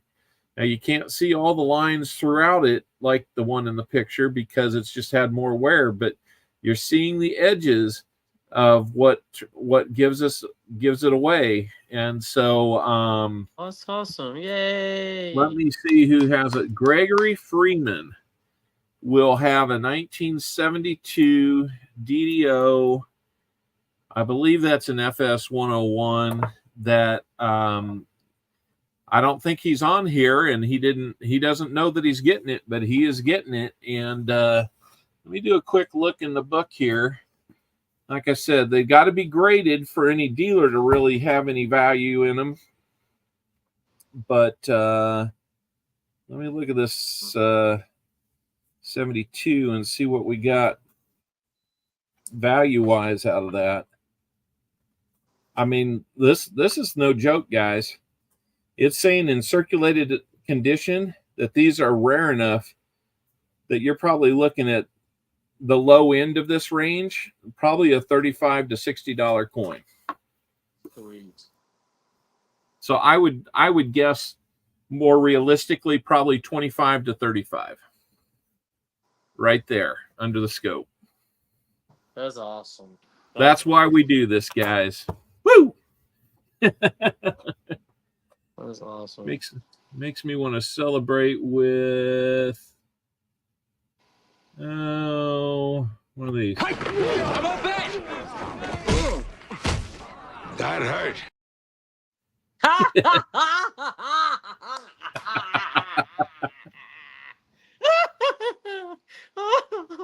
Don't start laughing, Kale. Don't embarrass this community now. I got another football related one for you.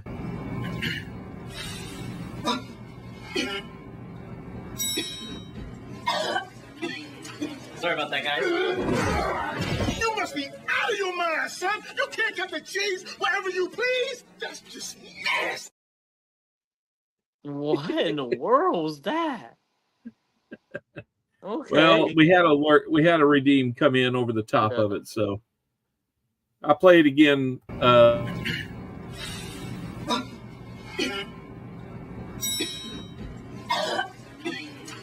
about that, guys.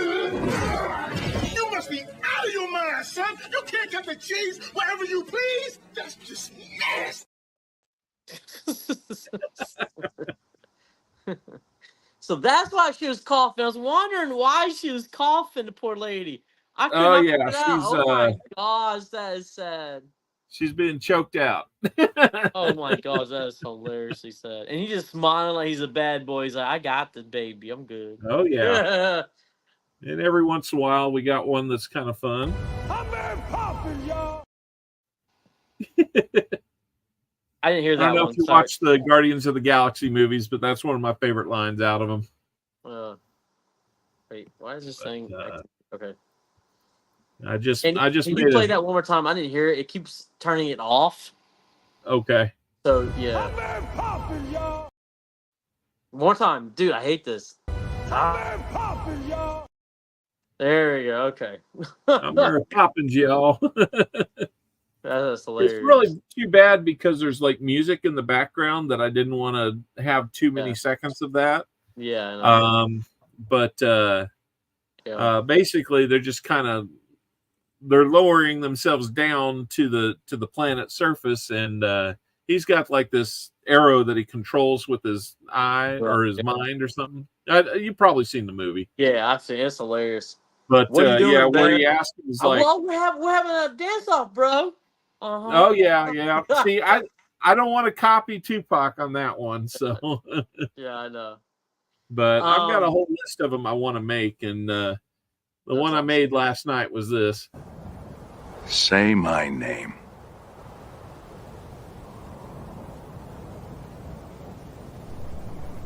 Copper Owl. You're doggone right. That covers up a few words we don't want to put on the family-friendly version of this channel. yes, exactly. But that's just a few of the things I've been playing around with.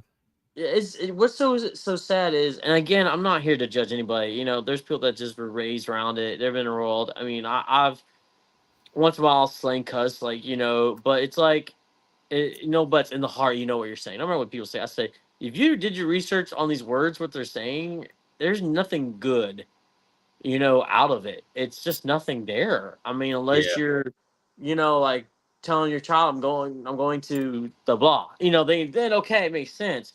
But if your car is truly blank, you know what I mean? Then it's like, then why did you buy it, right? Why are you talking about it? Why don't you just sell it for $500, get you another one? I'm just like, dude, you're complaining. You have a job. Shut up. You know what I mean? There's all Yeah. my mom and dad always told me, son, there's always a way to work it. You might have to sacrifice your cell phone, your data Yep. a little bit Yep. or this and that, but you just gotta do what you gotta do to make it work. So Yeah.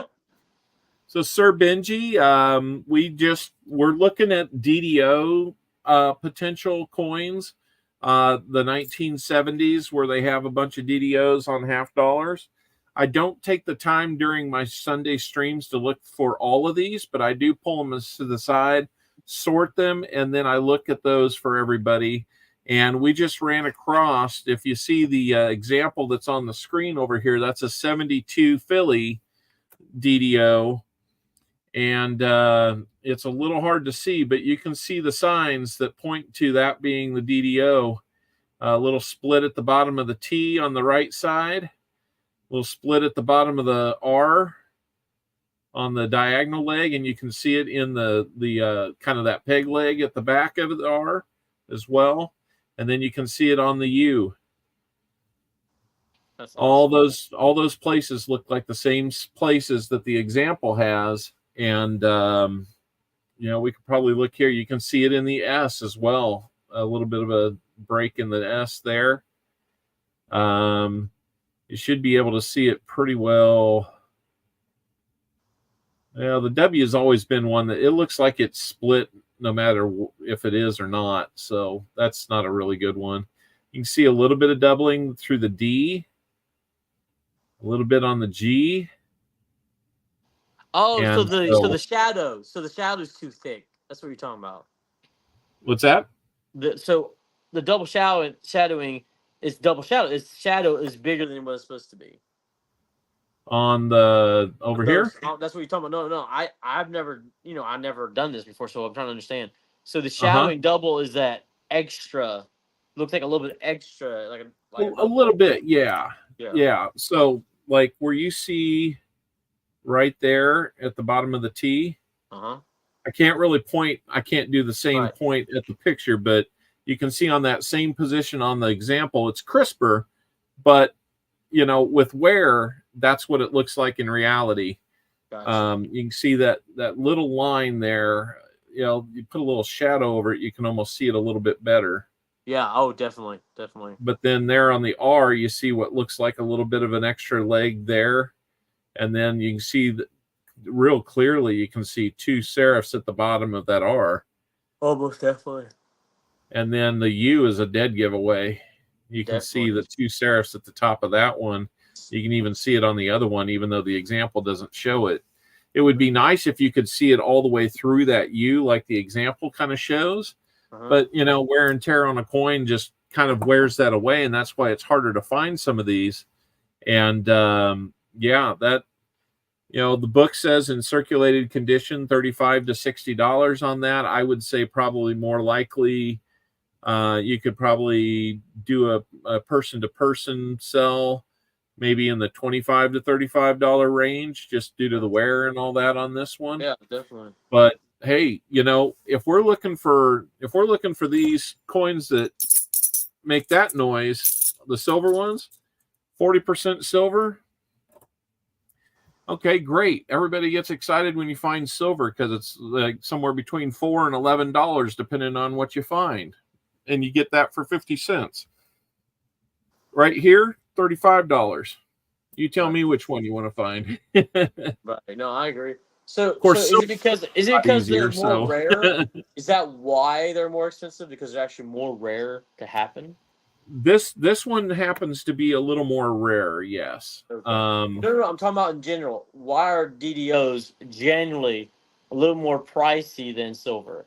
I thought silver would have, has silver. It's like the second or third, most precious. If you think about I would say a couple things go into that. Hey, MJ Squirrel, looks like we've got a blue truck sighting. That's a little inside joke between me, Crumpler, and MJ Squirrel. Hey, MJ Squirrel. So what we've got, with these 40% silvers, I mean, that's what they made back then, right? So if they made $half in those 65 to 60 to 70 years, that's what you got. 64 and earlier, you got 90% silver. So Okay. it's not like there was other options. That's just what you got. Ah. The errors and the varieties that get made aren't necessarily what they intended to make. So there's fewer of those out there. And so that kind of drives intrigue and value. That's awesome, dude. That actually makes sense. I guess that would be for like, I don't know. I guess that would be for anything that it like a pocket watch or a ring or anything like that. If that it was a mistake that's not supposed to be there, then that Yeah. could have more value because it's so unique. It's just Now sticks out. check this one out. This is a graded one. Okay. This is one Great. we found on my stream, and I sent to another guy that bought the rolls, kind of like you did. Mm-hmm. If these had been your rolls and we found this, I'd sent this to you. And I think I probably have sent a couple of these to you that we found. This one just happened to be in nice enough condition that he had a buddy that had an extra voucher to send it into the grading company. Uh-huh. They sent it in, and it came back with a straight grade. And I'll just show you more of the doubling through there. It's just clear as day. You can see it looks like it's a little bit of a muddled mess, but that's part of the light going through the case that this is in now. Okay. And then the other sign on the 74 is on the letter T. You see how there's on the upright portion of that, there's extra metal off to the right. It kind of looks like it slopes away, but there's metal where it would normally be a crisp line. Are you talking about going down straight on the right hand side? Yeah, let me point at it. Right there. Oh, dude! Oh, wow! Yeah, that's Yeah. huge. That's sticking out way too far. That's the other dead giveaway on that one. Oh. So he sent it in, got it, double die reverse. Got an MS64 grade, Mint State 64 on a 70 scale. He ended up selling it back to me at a little bit of a discount because he thought I needed to have that one, being that I found it. Mm-hmm. So I gave him a good deal. He gave me a good deal. And, but the book value, so high retail on something like that, $100. you need to put that back. You need to put that in your bake wall, buddy. Woo. Oh, it's definitely it's protected. I would say so. That's now here's the other thing, man, that you probably didn't catch before you kind of toned it, or kind of scaled back a little bit several months ago. Back in January, I bought a collection of wheat cents from a lady at a garage sale. And in a old 1960s parquet dish for butter, little plastic tub, I'm going through and I'm finding like old teens and 20s wheat cents. I'm putting each one underneath the microscope because it's kind of hard to read those when they're that old. They can be a little muddled. And this is what lands underneath my microscope. 1922. Now, here's the one thing about the 1922. In that year only, they made them all in Denver. Do you see anything wrong with this coin? The 9 looks 10 times bigger than everything else. Well, if it's made in Denver, what would it have on there? It would have a D. Do you see one? No. Oh, wow. What a rare find. It's actually one of the most rare ones you can find. It's thought that only 15,000 of these ever existed, and less than 5,000 of them still existed in the wild. Like this when I found it. The next thing you want to look for is on the back. Is it a strong strike?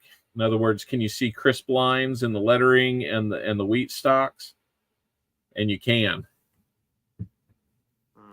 So this one ended up being a 1922, no D, 1 cent. Strong reverse. And let's see. It got great. It's only a 20 grade. But at that grade, the high retail value in the book, $1,000. For a weak penny? Yeah. Penny? Dude, you got $1,000 penny in your hand? And it cost me 2 cents.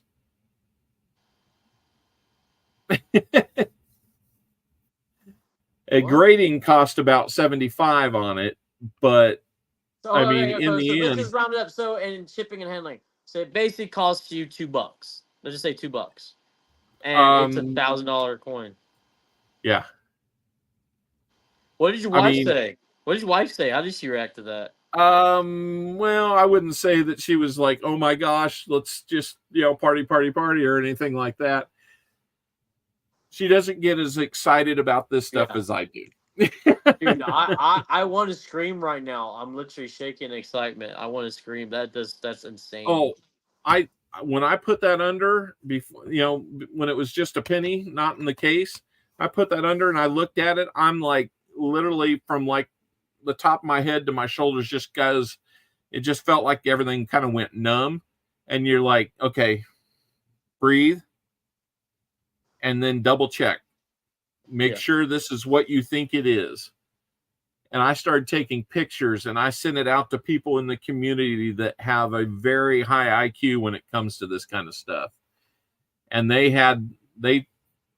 looked at it with me on backstage on one of these things that we're doing here. Mm-hmm. And they said, well, take a look at it. Because not only does it not have a D,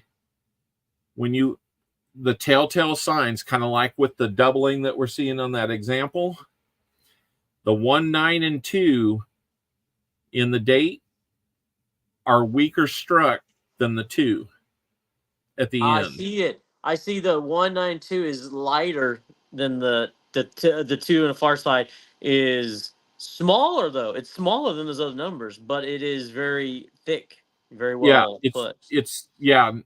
The last 2 is the way it should have looked, but the 1, 9, and 2 were weakly struck. That's one key thing. Also, why is the 9 bigger? It's thick. It's humongous. That's about normal size for a 9. Really? On a penny. Yep. Really? Yeah. It looks maybe a little compressed and flattened out, but that's the weak strike piece. Oh, really? In other words, when the die hit it, it didn't hit it in that area as strong as it did on that last 2. So when it compressed that blank planchet, the metal didn't get forced up into the grooves to make a clean number. It stayed flattened out. Wow, bro. Yeah. So then you look over here at Liberty. Yep. Wow. Only the T and the Y got a strong strike, and the rest of these letters were supposed to be weak on this. That's what you want to find. Last thing, in God we trust. Wow. Yeah. Wow. Only trust looks like it's strong strike. The rest of it's supposed to look weak. All 3 boxes check. Now, if this had been, if there'd been even a slight hint of a D, that would have been called a weak D, and it still would have been probably $200 penny, maybe 80, somewhere between $80 and $200. But having no D just changed the game. I just was like, man, I will never get that lucky again. I understand these rare finds are amazing to find. I'm not saying that you don't, but they go through hours and hours of coins. I'm just saying I just couldn't do it, bro. Sorry. Just to find that one good one after years and years, I just couldn't do it. Yeah. I wouldn't have the patience to do it. I mean, spend $500 worth of a whole box of rolls or whatever you guys spend, and then maybe, just maybe, find a good box. You might make it back. Yeah. Be halfway. Yeah. Just too much risk. I mean, I get the reward, like, this is rare and you get it, but, like, it's too, I couldn't do it. That's Well, amazing. the funny thing is you talk about the risk, and I don't deny that there's a slight risk to it. Yeah. But, once you kind of take that leap, Uh-huh. and you realize that out of $1,000 that cost me $500 to get that box, Mm-hmm. if I take 2 of them out of there that are silver, how much money am I out when I take the rest of them back to the bank? $1. Now that might be more risk than some people want to take, but I can be down $1 and go get the next $500, and then go. If I get $2 out of that one, okay, I'm down $3, but I've had hours of entertainment. I've done a stream, and I'm taking back 99.9% of all of it, and it's recycling. It's not I'm out $500. I'm never out $500. Really? I'm out $4.99 or $4.99.50, and sometimes you don't find anything at all, and there's no loss. Really? Yeah. So that's kind of the that's the work part of it, because this might feel like work to people because it takes time. The work part is going to get them and then returning them and keeping your count and all that kind of stuff. Man, God has really blessed you, brother. He really has blessed you. I completely blame COVID. No, you can't blame COVID, because what Satan meant for evil, God turned to good. So let me bless you, just like he did Joseph, right? He was in the prison, he was no good, yet God gave him a gift, and what did he turn him into, right? Come on, let's be real here, man. I think like they said, the flame, right? The flame is what purifies the gold and silver, it purifies the diamonds, is what makes it valuable. So it's not that God has planned the universe for us to be negative, but out of the fall Adam, thank God for his grace and his goodness, he brought good out of it in a way that we grow stronger as men, as human beings, through the trials. We understand, we gain wisdom, we gain knowledge, we gain better understanding. And so we don't sit there going, well, I'm not sure. No, now no. You've been through the fire. You now know for sure. There's no doubt. So yeah. it's And amazing. see, Michael Wells makes a really good point. He said, and if somehow you found an entire box of silver, like every one of those 1,000 coins was silver, you still wouldn't be down $500. You wouldn't have 500 coins to take back and put in the bank, but take a few of those 1,000, sell them to somebody, get your $500 back. You're still going to be ahead $4,000.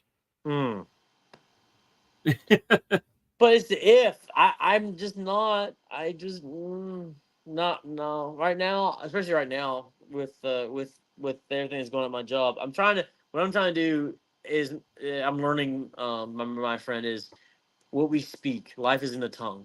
So though it's true that I'm going through a I've never been. I mean, where I can't even buy groceries. It's that tough. For 3 months, I have maybe bought 1 gallon of milk. That's it. I have not I been. hear you, man. So what I'm saying is no. But see, I don't. But the word God says, wait, beware. See the thoughts. I don't want to go against what his word says. He says, word says I'm blessed. He says he's my provider. See, I'm trying to say that renew my mind compared to that truth is more the word of God, right? Everything will pass away, but the word of God is everlasting. So I want to honor Jesus, not just say, "Oh, I believe in His word," and not be confessing it, not obeying it. Does that make sense? I don't want to just be a believer, What do they say? Faith without works is hollow, right?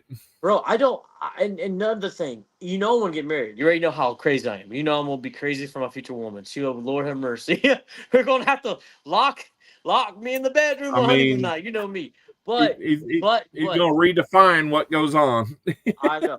But understanding that, I understand that. Thank God she's gonna love me for me, right? If she's God's chosen one, she's gonna accept me. She's gonna say, okay, this is God's one. I'm gonna love him. But I can't keep saying all my life. Now, remember, honor your parents, yes, but you cannot point the finger at them, right? You can't. You're a man now. It says what you two separate and become one on your own. No more. My parents said you have to be a man. You have to. Do not men understand. You are the leader, not just provider. You're supposed to lead her by an example, and they just don't understand that. Yeah. She's not your mama. She ain't your girlfriend. She ain't your, no. She's your help me, not your do everything for me. No, she may. Though maybe sometimes she has to, but we have to understand that, and we don't. In my generation, we just too lazy, too passive, and do not understand. I'm just being real. It's There's a lot that goes into it. I'll tell you that. yeah. Having 28, almost 29-year veteran now of the institution of marriage. Yeah. It goes even beyond that. Yeah. I mean, because there's a lot of couples out there that don't recognize the biblical definitions and the calling that you have, Yeah. by both people. But I mean, yes, we lead, and the language can get a lot. The language of that doesn't blend well with the language of today in society. Right. No, and I that's agree. what people get all bent out of shape about it. They're like, no, it's talking about some basic fundamentals here that, however you want to say them, they point you back to one another as one people moving forward. One becoming one heartbeat. Mind. And it's easy to get away from that. It's really easy to get away from that, and it's hard to mend that when it's kind of broken. But we've you don't go 28 years without a few instances where one person's ready to strangle the other or to cash the check and walk on. But there's a reason you keep trying, right? What people don't understand, it's a covenant, right? It's a covenant. Yep. It's the most. It's what even God's word says. Now I could be wrong. You've been married, but God's word says it's stronger than blood covenant. It's stronger. Yep. And to me, thinking about blood, people used to cut their fingers and covenant, and like that was, man, if you do something, you're gonna get cursed. Like it wasn't a joke, right? Men's words were serious. You shook a man's hand. Oh, you're dead now, buddy. You shook my hand. You said yes, gonna do my job. The job. You made a business deal. You can't get out. You're old. If you grow old and you get out, your kid's gonna pay for it. I mean, it was that serious in the older days, right? A man's word was his oath. But now it's just like I remember one time, and I'm not trying to be. I'm trying my best to be careful. I'm very adult, but I'm also very respectful. But just Christmas, like I was just saying, hey man, did you get your girlfriend? Did you get your girlfriend anything? And he said, I already gave her. And he started laughing. I looked at him. I said, this guy. I said, dude, she's more than just that. She's a human being. Your girlfriend, your love is inside, and the outside is just a short glow of that. Do you not see the fire in her? You're jealous. We men are, no offense, a little bit jealous because God has put a love and a passion in them that we can understand. They can create what? A human being that their legacy changes the whole world. Compared to us, our kingdoms keep falling, right? Come on, man. Romans, look, every time a man builds a kingdom, it falls. If a woman builds a kingdom, it stands. I don't understand. I don't understand. And then to make it worse, why, God, did you curse us with bald headiness? Why we get ugly and they still looking fine and dandy? That don't make no sense. They got extra. No. They got more than what we got. So why they had more than we got look better than what we got? That don't make no sense. It's like gravity went against us, man. I'm like, Lord, what did you do? What did Adam do? What?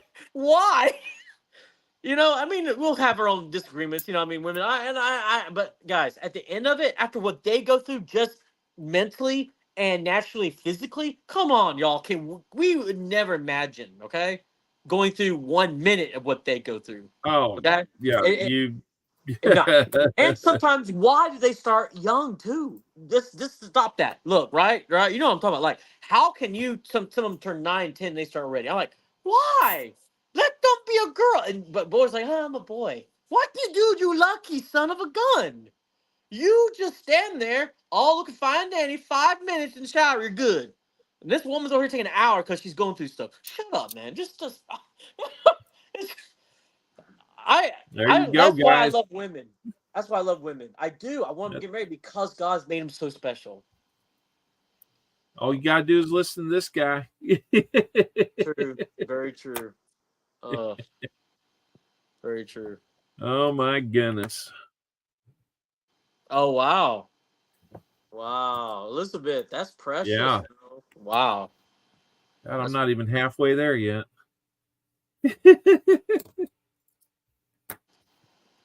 That is precious.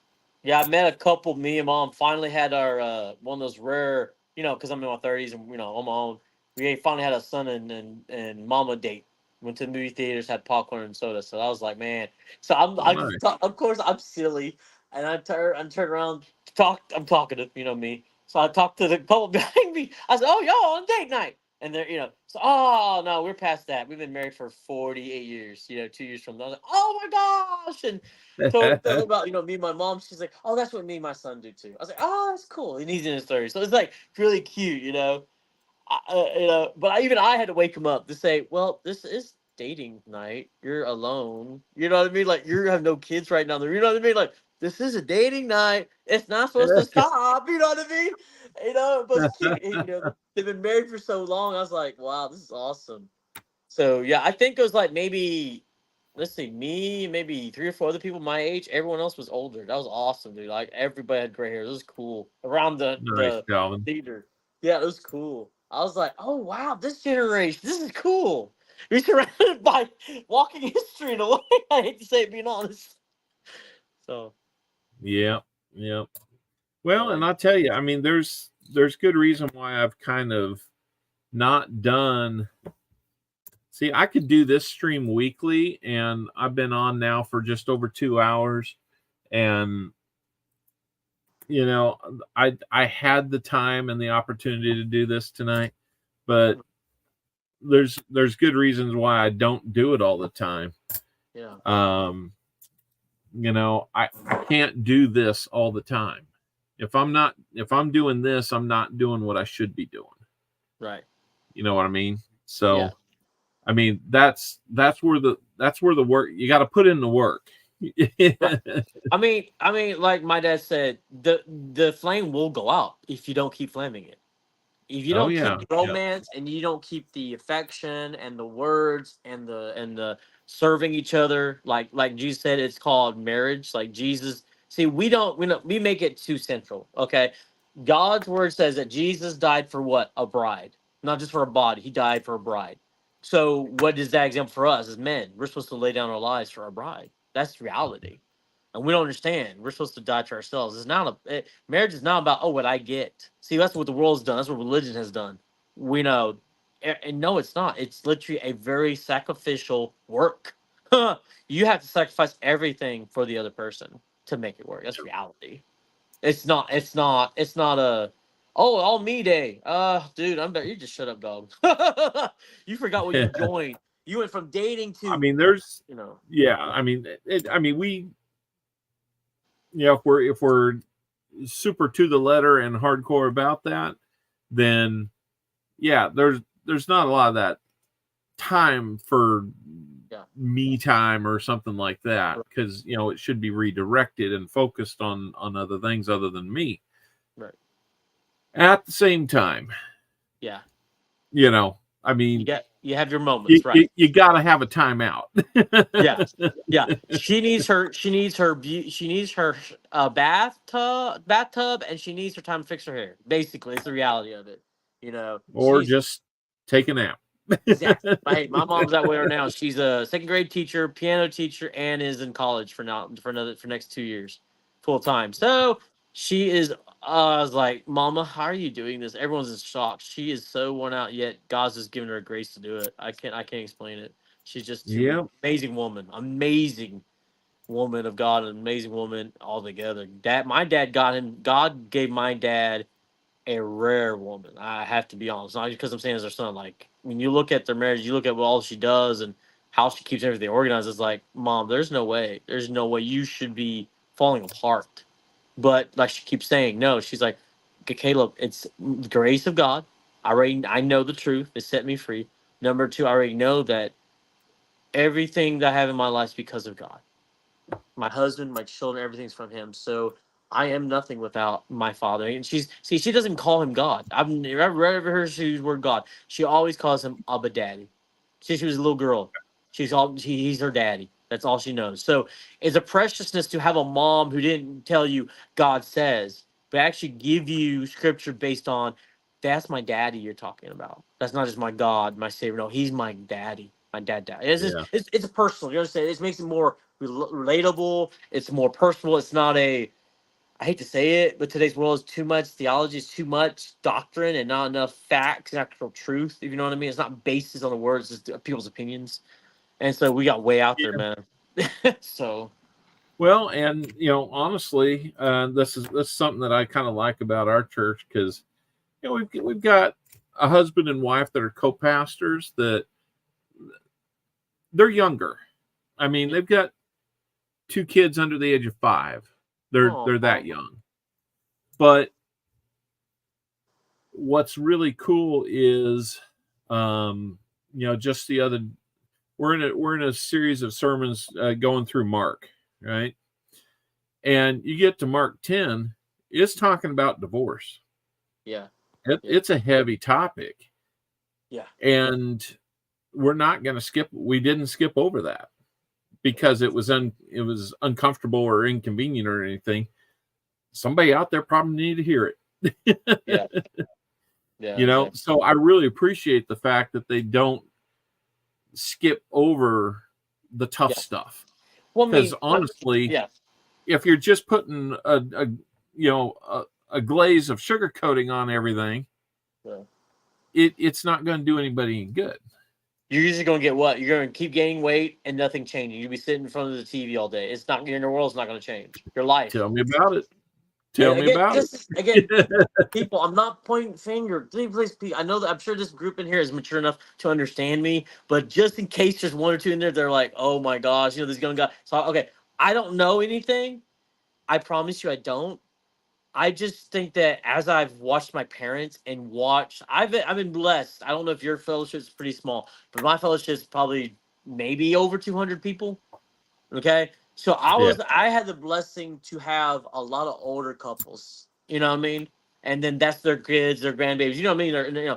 And so it, it's, you have a lot, yeah, you get a lot of couples who've been married for a long time, like long time, and they still are affectionate. They're still loving, romantic, old school, opening the doors.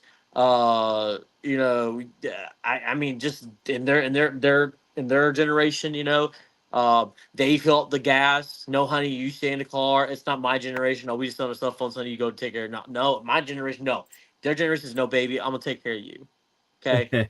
The man's supposed to do most of the heavy lifting. The man's supposed to do the dirty work. I mean, that's just their generation. Okay, that's what I was raised around. So, and then on top of that, then if we have like eating or maybe someone selling cookies or a baker or what they call a baked goods or bake what's that fundraising? I guess a Got a bake. bake sale? There you go, bake sale. Okay. There you go. We always allowed we prayed, of course, our leaders pray, and then it's always 50 years old and above, always go first, no matter what. And I love that.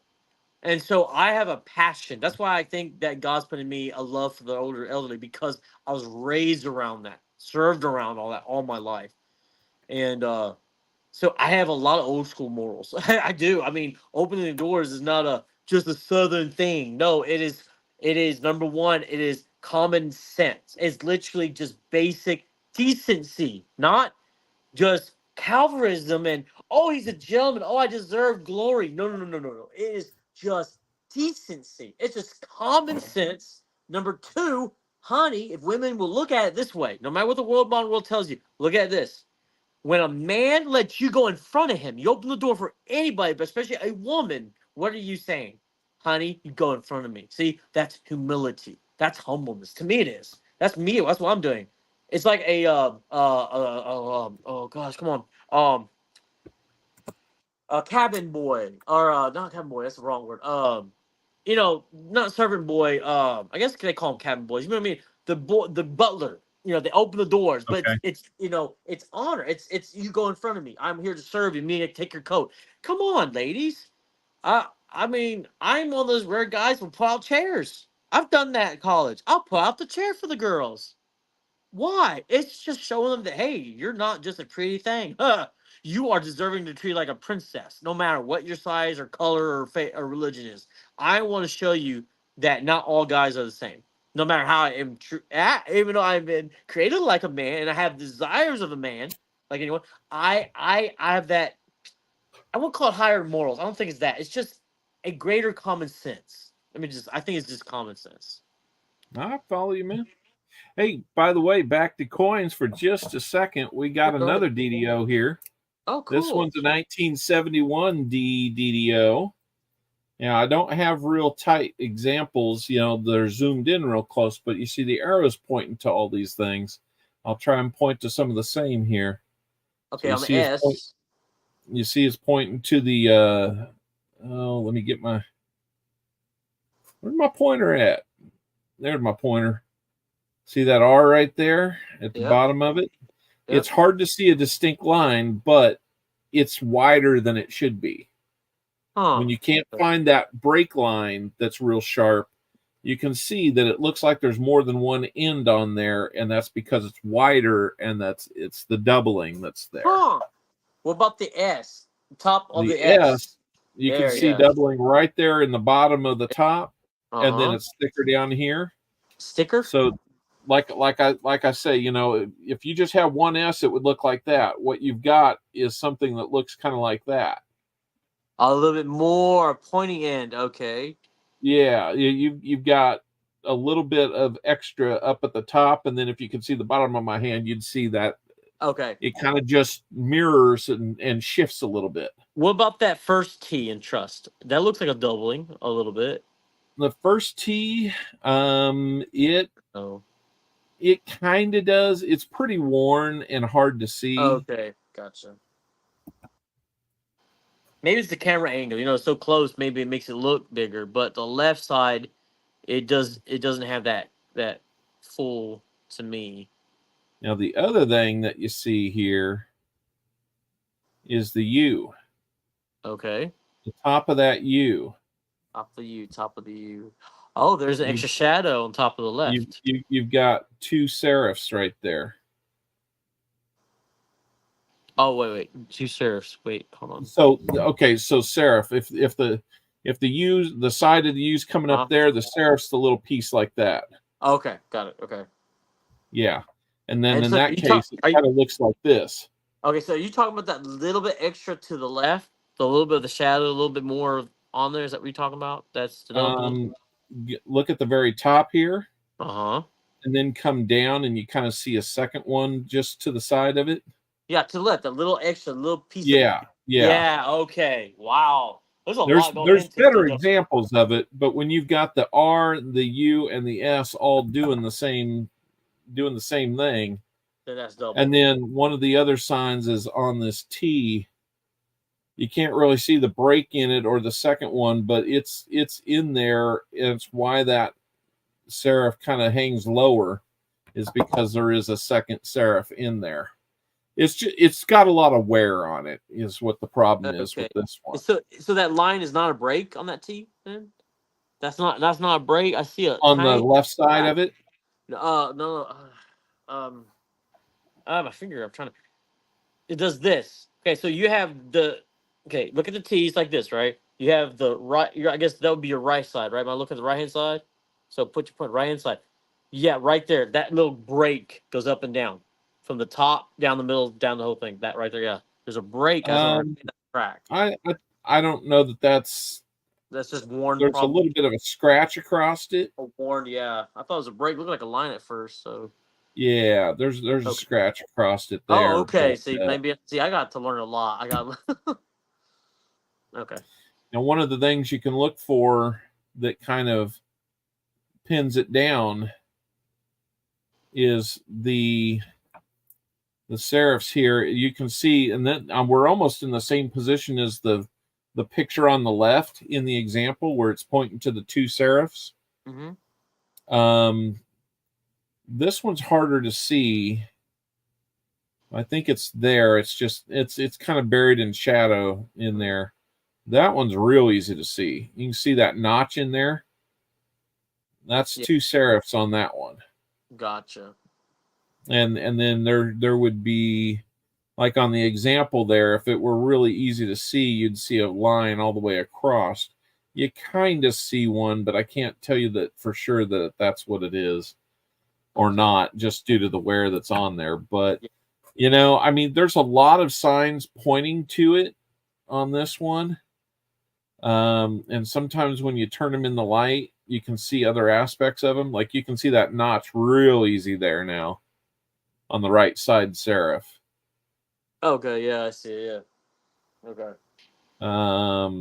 Still kind of hard to see this one, but what I am seeing, and maybe it's just some dirt or something, you got the serif that comes out to the point, but then a lot of times that's a little more defined split. So I don't know what's really going on with that one. Another place you can go look on this one is here in the I and the N, and it is just mangled. So you wouldn't be able to see anything real clearly there. I think I see maybe just little hints of it in the I down here. You would see multiple serifs down here, almost tripled. But I see a couple little dots there that look like what might be left over from one that's been, you know, dinged up pretty good. Yeah. There's a lot that goes into it. There's a lot that goes into it, though. My goodness. I would say that, well, here I think you can kind of see that split now. Okay. On the R. See that line that seems to go up about the middle of that diagonal leg? Wait, diagonal leg or the actual R? So I see a line go all the way across down from top right to that corner. Right through there. I see a little line. Yes, I do now. A little darker than the rest of the metal around it. Yeah, definitely. Wow. Yeah, I think that's your split there. So I think this one has some questionable aspects of it, but I think there's enough there that certainly suggests that it's very likely one. Wow, that's awesome. So I'm going to send that one to JC Likes Pam because that's his. And then the 72, which is the real exciting one of the night, that one's going to go to Gregory Freeman because he bought those rolls. Awesome. So that's why we do some of this stuff. So, you know, I want to look at the book on that one.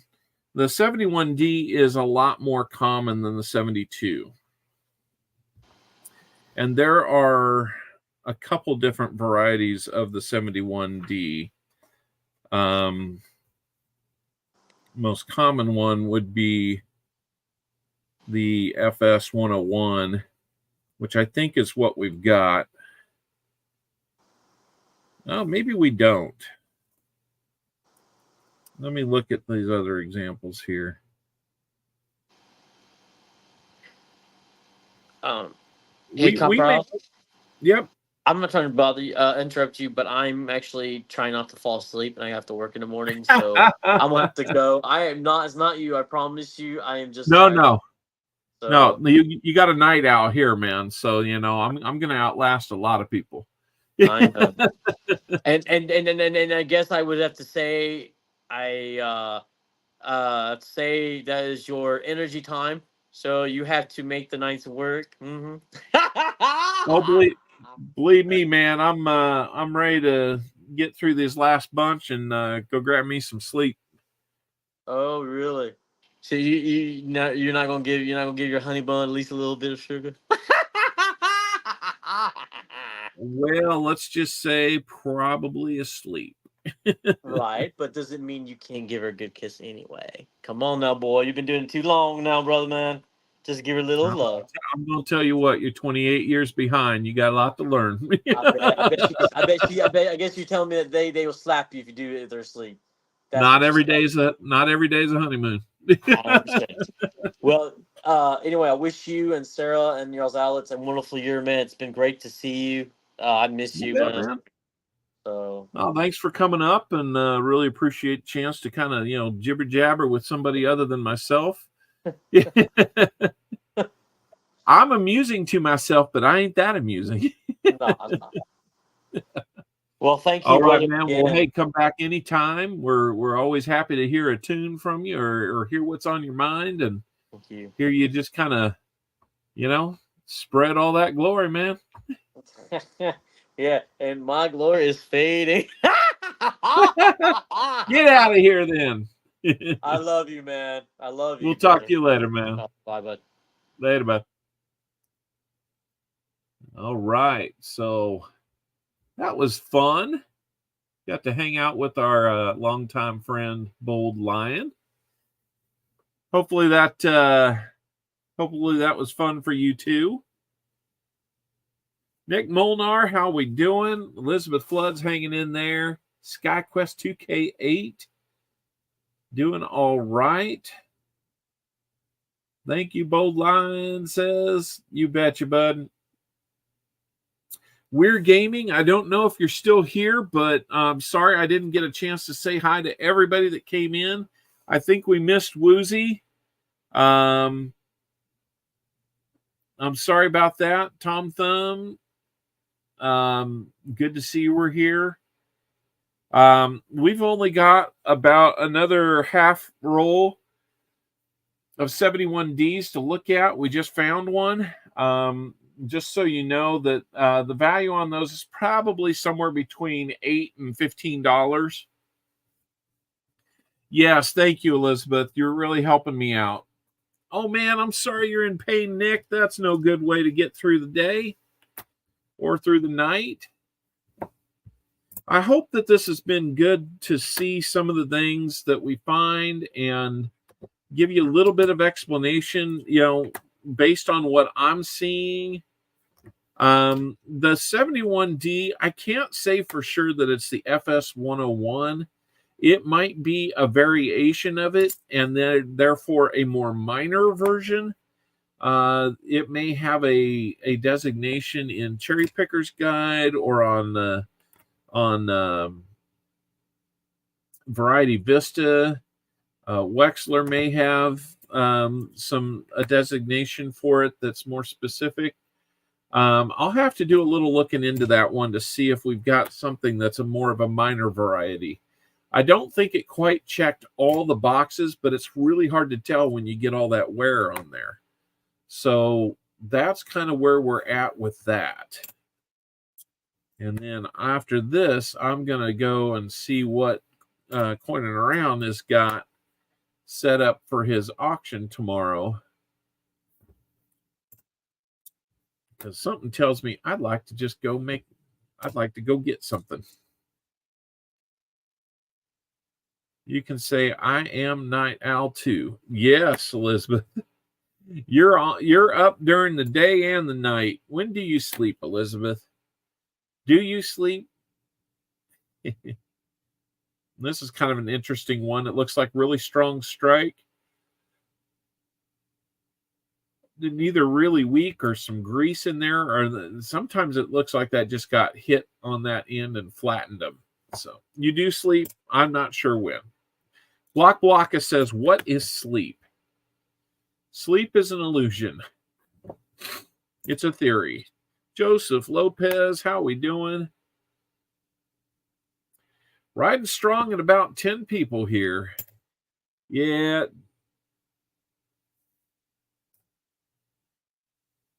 Well, thank you, Joseph Lopez. That is so kind of you to say. Man, even the night owl gets tired every once in a while. I'm getting there pretty quickly. Okay, we're out of the 70's DDOs. And happy to say that I think we've got at least one for sure and two, a second maybe. For those that missed it, 72 Philly DDO. You can see it at the bottom of the tee. bottom of the R, and then the U and the S. That one's worth quite a bit. And then this one that looks like it's a pretty close call, if not all the way there, on a 71D FS 101.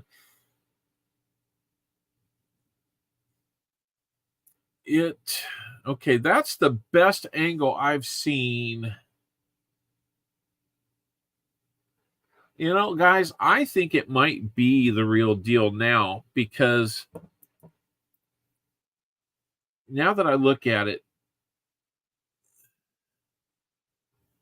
well, if I got the right coin, we'd be doing better off here. I put the wrong one up there. This is the 71D. Possible FS 101. Even there, I think we might have a little something on that serif right there that it doesn't look perfect. It might have just been dinged up or something. It's hard to tell on that one.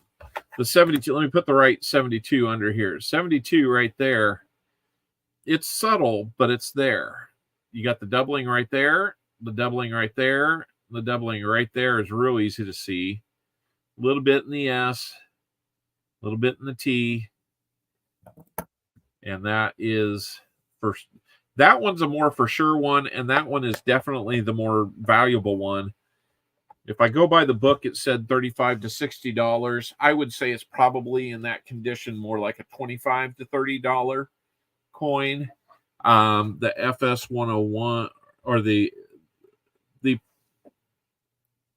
maybe on the 71D FS 101. That one, tough call. I'm going to say probably between $8 and $15 and maybe like 10 at best.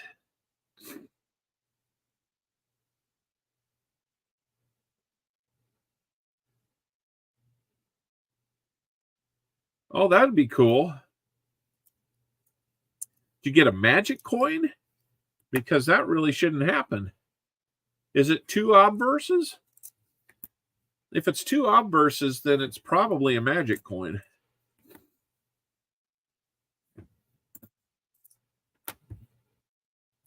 I'm going to put each one of these underneath the scope so we can look for the FG. As Bold Lion and I were talking, I didn't really want to interrupt his singing or some of the things he had to say. He can roll pretty good when he gets going, and you know, I don't like to interrupt. We'll let him have the stage for a while, you know. There was a couple of them that looked like they were going to be really close on the no FG. And I took them out from under the scope. The scope is giving us really close magnification, better than what graders use. So that's why I get out this, which is a little magnifying scope. And this one is at 10x. Well, technically graders use 5x. Well, if I can see it at 10x, even better than I can see it under here because it's in so tight, then I have to back off of it, because if it looks like it's a no FG under the scope, but I can see it with that, then it's there. You know, it's heading I'm getting closer to what the graders actually use, and then I see it better. So that I had to kick a couple of them out because of that. See, like that one, it's really close, but it's clearly there.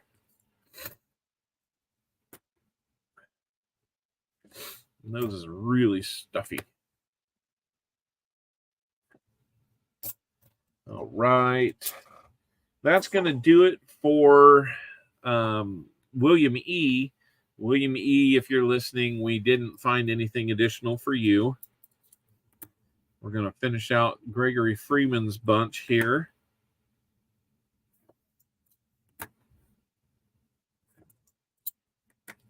Gregory Freeman, you've got that 72D DDO, or not 72D. 72 Philly.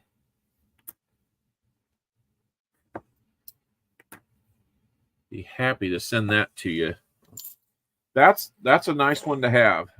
I think I've only got one of those myself, so to be the second or third one we've ever found is really kind of a nice thing. It's one of those times when I just kind of wish we were doing this for myself and yeah, able to keep it and all that. But you know, anybody that's hunting for yourself or for somebody else is naturally going to feel that way. It's like, wow, that's really cool. You know, when I opened up that box on my 6th ever stream, and there was 72 silvers in there, 40 of them were 90%, 32 of them were 40%. I mean, it's just silver after silver. You're experiencing what guys like RFT have experienced several times, either in private or on a stream, and I've seen them do both. And I'm opening it for Walker Magnet, who is a great friend of this channel, and in person now. And you just keep finding silver, and you're like, oh, this would be really cool. You're early on. You haven't really built up your collection. You know, you're sitting here thinking, God, if this was the box that I opened for myself, I would instantly have a collection. And then you got to pack it all up and send it. So it's natural to feel a little bit of like, oh man, that would be really cool if it was mine. In fact, I got on an email shortly after that with RFT, just kind of asking him some questions and all that. He went back and he watched it, and he could see in his face, and he recognized it in my face, the same feeling he has. He's like, I love doing this for you. And then in your head, you're like, oh, I wish it was mine. And that never really changes, you know, even just little onesie twosies like this 72 Philly, the DDO on that. It's a joy to find those, you know, whether it's mine or not.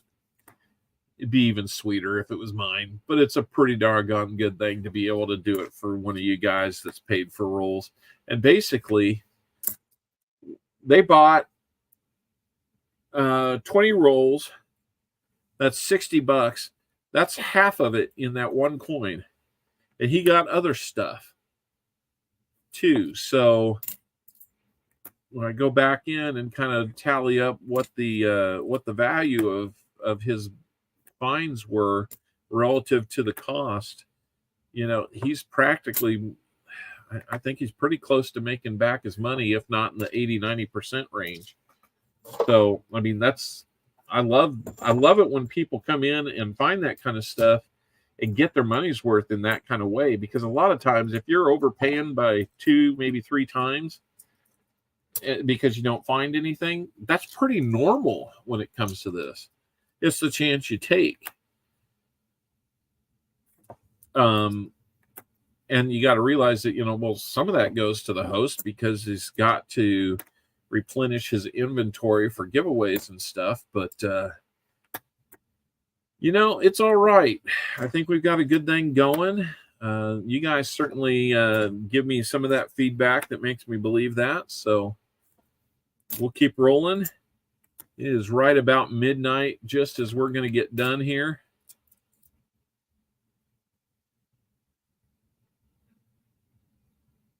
Oh, I understand that, Elizabeth, and that would have been extremely cool because I'm a big space nerd too. Later, Nick Molnar, I hope you get to feeling better, man. I hope you're not in pain all the time. Right there's a really close call on a no FG, but you can kind of see it looks really muddled, but it is there.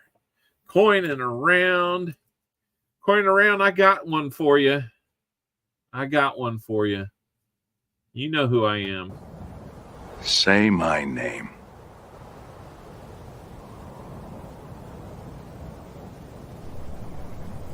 Corral. You're Doggone. right.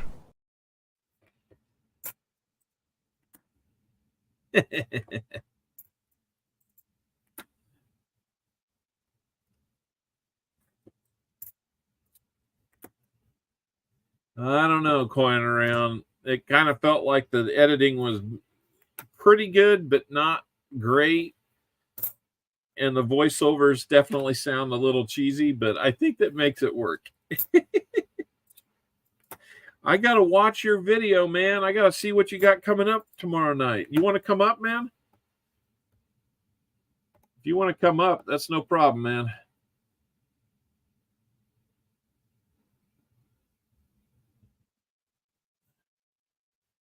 We're not going to be on too much longer. I'm actually kind of in the last few coins that I was going to be hunting, but we can talk for a bit. It can't be a late night. This ain't going to be all night with Copper Owl.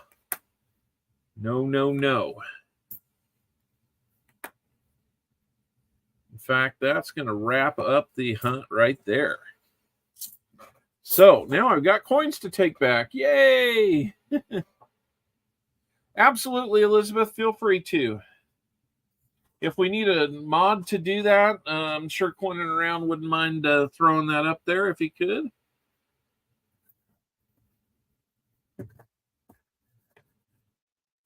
I'll tell you what. Type in !ME, Elizabeth, and that will work just as well.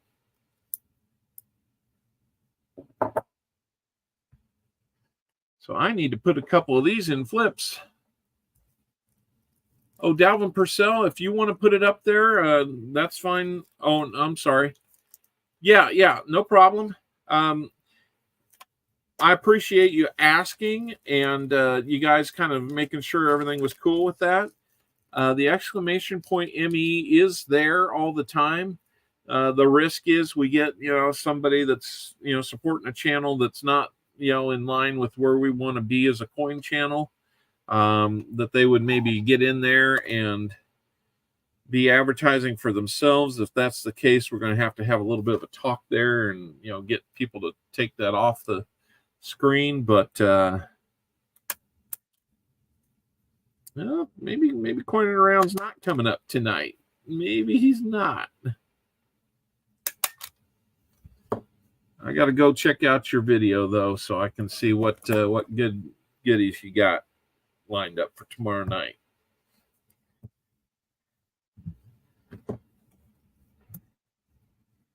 We've got a 1971 DDO.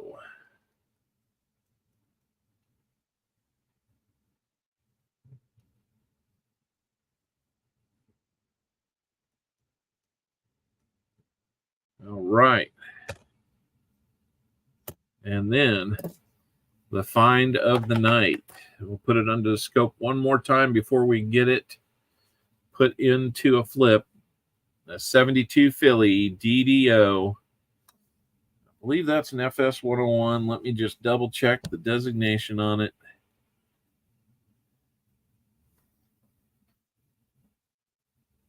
Yes, sir. FS 101.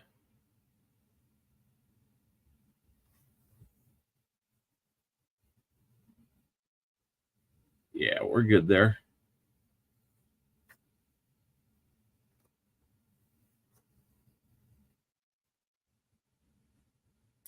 See, the 72D actually has a DDO too, but it's a very minor one. Here's a cool note. The DDO that we have under the scope right now, if that were in uncirculated condition and we got it graded, $125 to $175 is the estimated value on that. I'm going to say we're probably between $20 and $30 on this one, which is a wonderful find. Really no problems there. It's actually not in too bad of shape overall. It might be worth sending in just to get it protected. I personally wouldn't.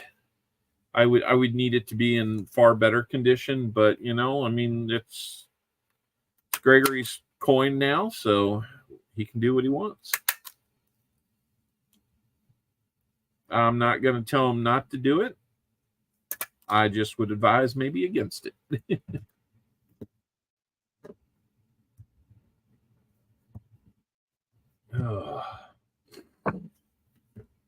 my goodness. Nose is a runny.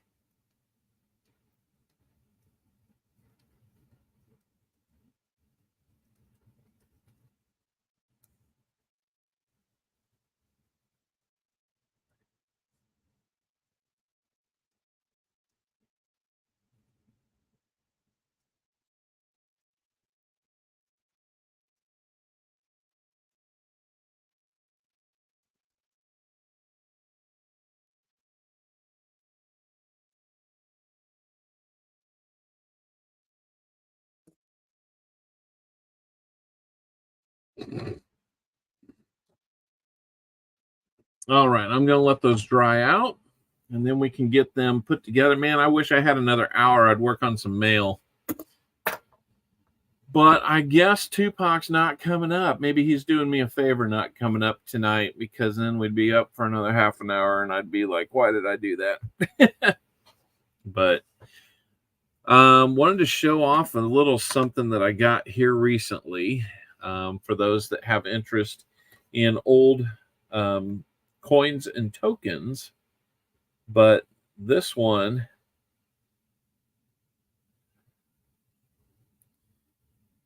is an 1863 patriotic Civil War token. You can see there's the United States flag. Let's see, it's got 5 by 5, 25 stars on it. Thought we had more stars on the flag during Civil War than that, even in 1863, but maybe it's just representative and not exact. Looks like maybe a little bit of a die crack there, maybe. These were not made by the mint. These were made by independent mint operations. So it says the flag of our union. So these were made in the northern states. I forget if this one has a specific state associated with it. But it's actually got pretty nice detail for its age. Obviously wear in some of those folds at the top, at the crest of the folds. But you can still see the lines in there that are representative of the red and white stripes in the flag. And then on the back, it's got kind of a laurel wreath with a star and some starburst around it. Got nice detail. The denticles are there. The wreath has some really nice detail still left in it. A lot of times that middle is worn down to where it's, these are probably the worst looking right there. Those are some of the best looking right up here. So it's got mixed wear on it. These are really cool. It's got cavalry sabers crossed and a ship anchor here. So it is representative of the Army and Navy. Denticles get a little mashed here, but you can still see nice detail. These are oak leaves in this part of the wreath. I'm not sure what the other side was, but those are oak leaves. Little dirt caught in the crevices there. It does not look like it's been cleaned, so that's really a nice thing. And then it says Army and Navy on it. So really cool. I want to say that I think I'm in that one about 30, 35 bucks, and that it might have a value somewhere north of $60. So I feel pretty good about that grab. It goes pretty well with my first Civil War token from the same era, 1863, made by somebody different. Has kind of that braided hair cap, almost a cap bust type feel on it. There's a couple variations of it where right where you see her hair kind of go up and then back down at the base of that cap. There's other versions that goes a little more straight down. Good denticles and stars on this one too. Not bad for, let's see, what is that? 37 137, 161 years old. I wish I was going to look that good. I wouldn't that good if you mummified me. Again, kind of that laurel wreath around here. No star in the middle on that one. But same type of, these are a little more worn, so you can kind of see what I was saying, that they've got, the other one had a lot better detail in it.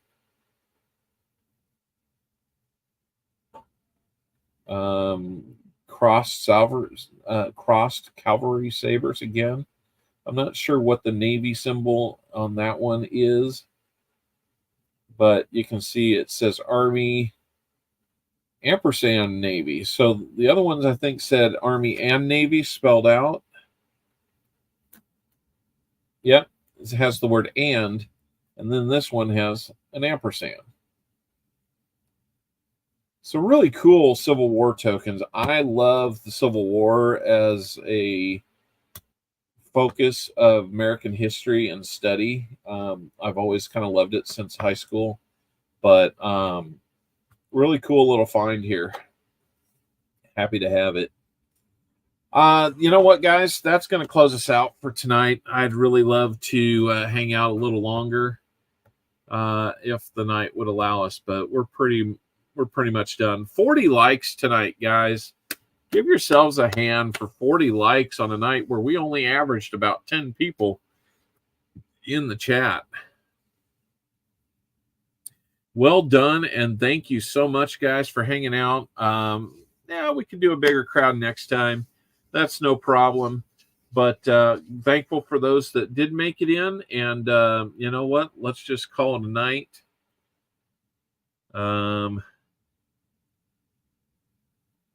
No credits at the end of this one, but I'll give you some moose. Sorry, folks, we're closed for 2 weeks to clean and repair America's favorite family fun park. Sorry. Good night. Everybody take care. We'll talk to you again really, really soon. Probably tomorrow night on Coin and Around.